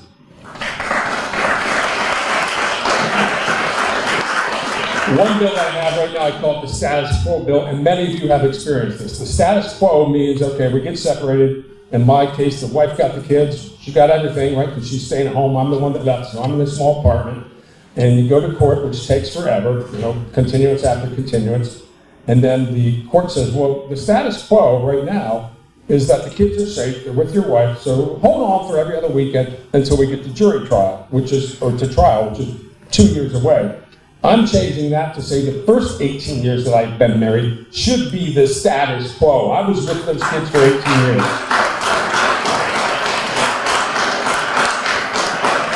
So again, I'm not the usual politician. There's 203 of us. I am the sole one that, and I'm going to brag just for a second, so bear with me. I'm the sole state representative in the House of Representatives of Pennsylvania. I'm there only for this matter. I do not take the pension. I do not take the 401k. I don't take meals. I don't take mileage. I don't take per diem. I'm there for these kids.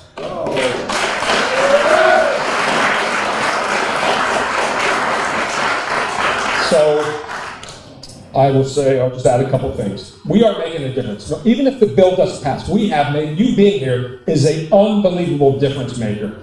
When I had my hearing, probably about 4 or 5 months ago, we had 180 people show up in Harrisburg on a Tuesday morning.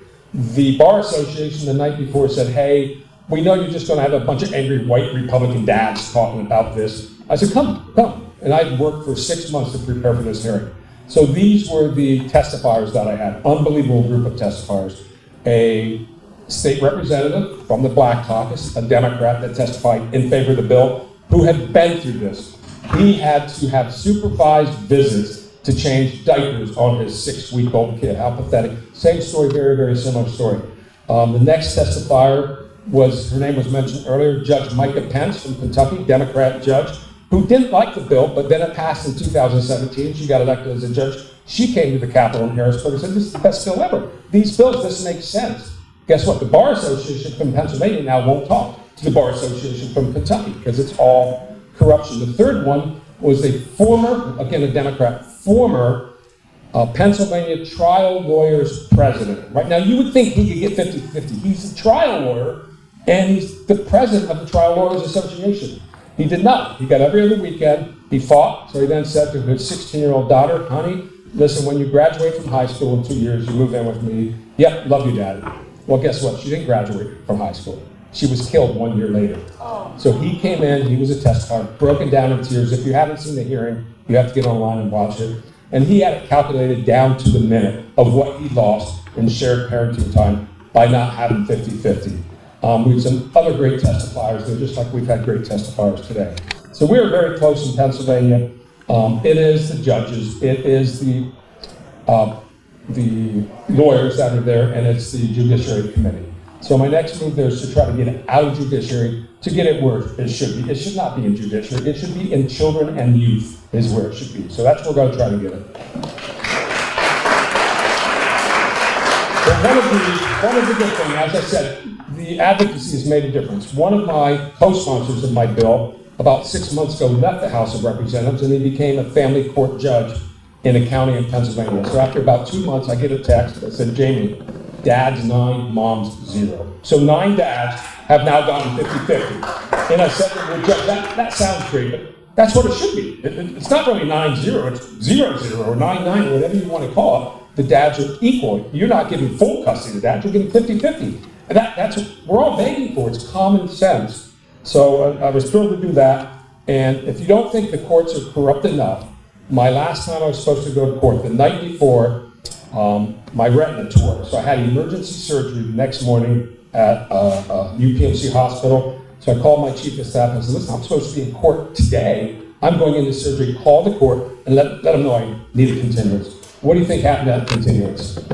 Denied, right? Denied. So I will leave you with this. We may all lose our sight, but we will never lose our vision. Thank you very much.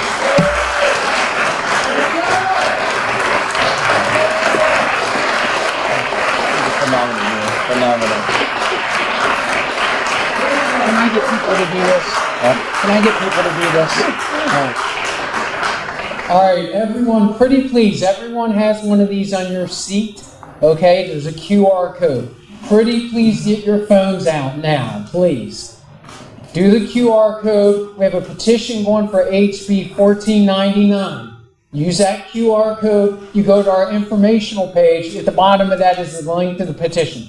Please go to the petition and sign it for us and give us a little bump down in Pennsylvania. And if you want, share it around and see if you can get more signings. Okay? Thank you very much. Thank you. This has been fantastic. To my New Yorkers, we have some work to do. I'm thankful to have all of you here. I would just like to please give a round of applause to our photographer Mark, our videographer Mike Liner, all of our volunteers who volunteered to be here today. Trisha, Nick, John. There's the thing out there, people facing this way. To Sandra, Candace, Brittany, Bethany, Speedy, Warren, please stand up. Everyone who volunteers, please stand up. Volunteers. Let's give it up for them. And to my co-chair, please come on with your class, Jason. worked extremely hard to put this thing together. Summer, come on, please come on down. We worked extremely hard to put this thing together and get some change to the city of New York. Our community culture, Sean, please come on over, please show us some love. We're doing the same thing today, and we thank you all so much for being here as we push for change. But last but not least, let's thank our speakers for today. Please come on one more time, guys. Please give a round of applause.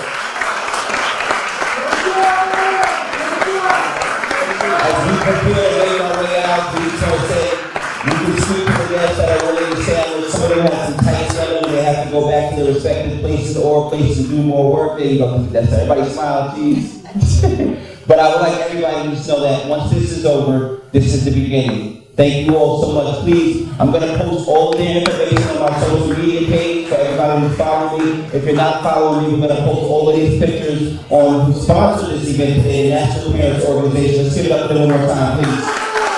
Because this is going to be possible without behind the scenes. So thank you so much to Leah, who's not here, which is going to instrumental in this happening. All of our sponsors are inside here. Please, if you know any of those businesses, please find a way to support them because they support us to make this happen. All my New Yorkers, we have some work to do. I love you all. Thank you so much for being here once again. This is just the beginning. Yo, let's come on up, man. Pop, see you.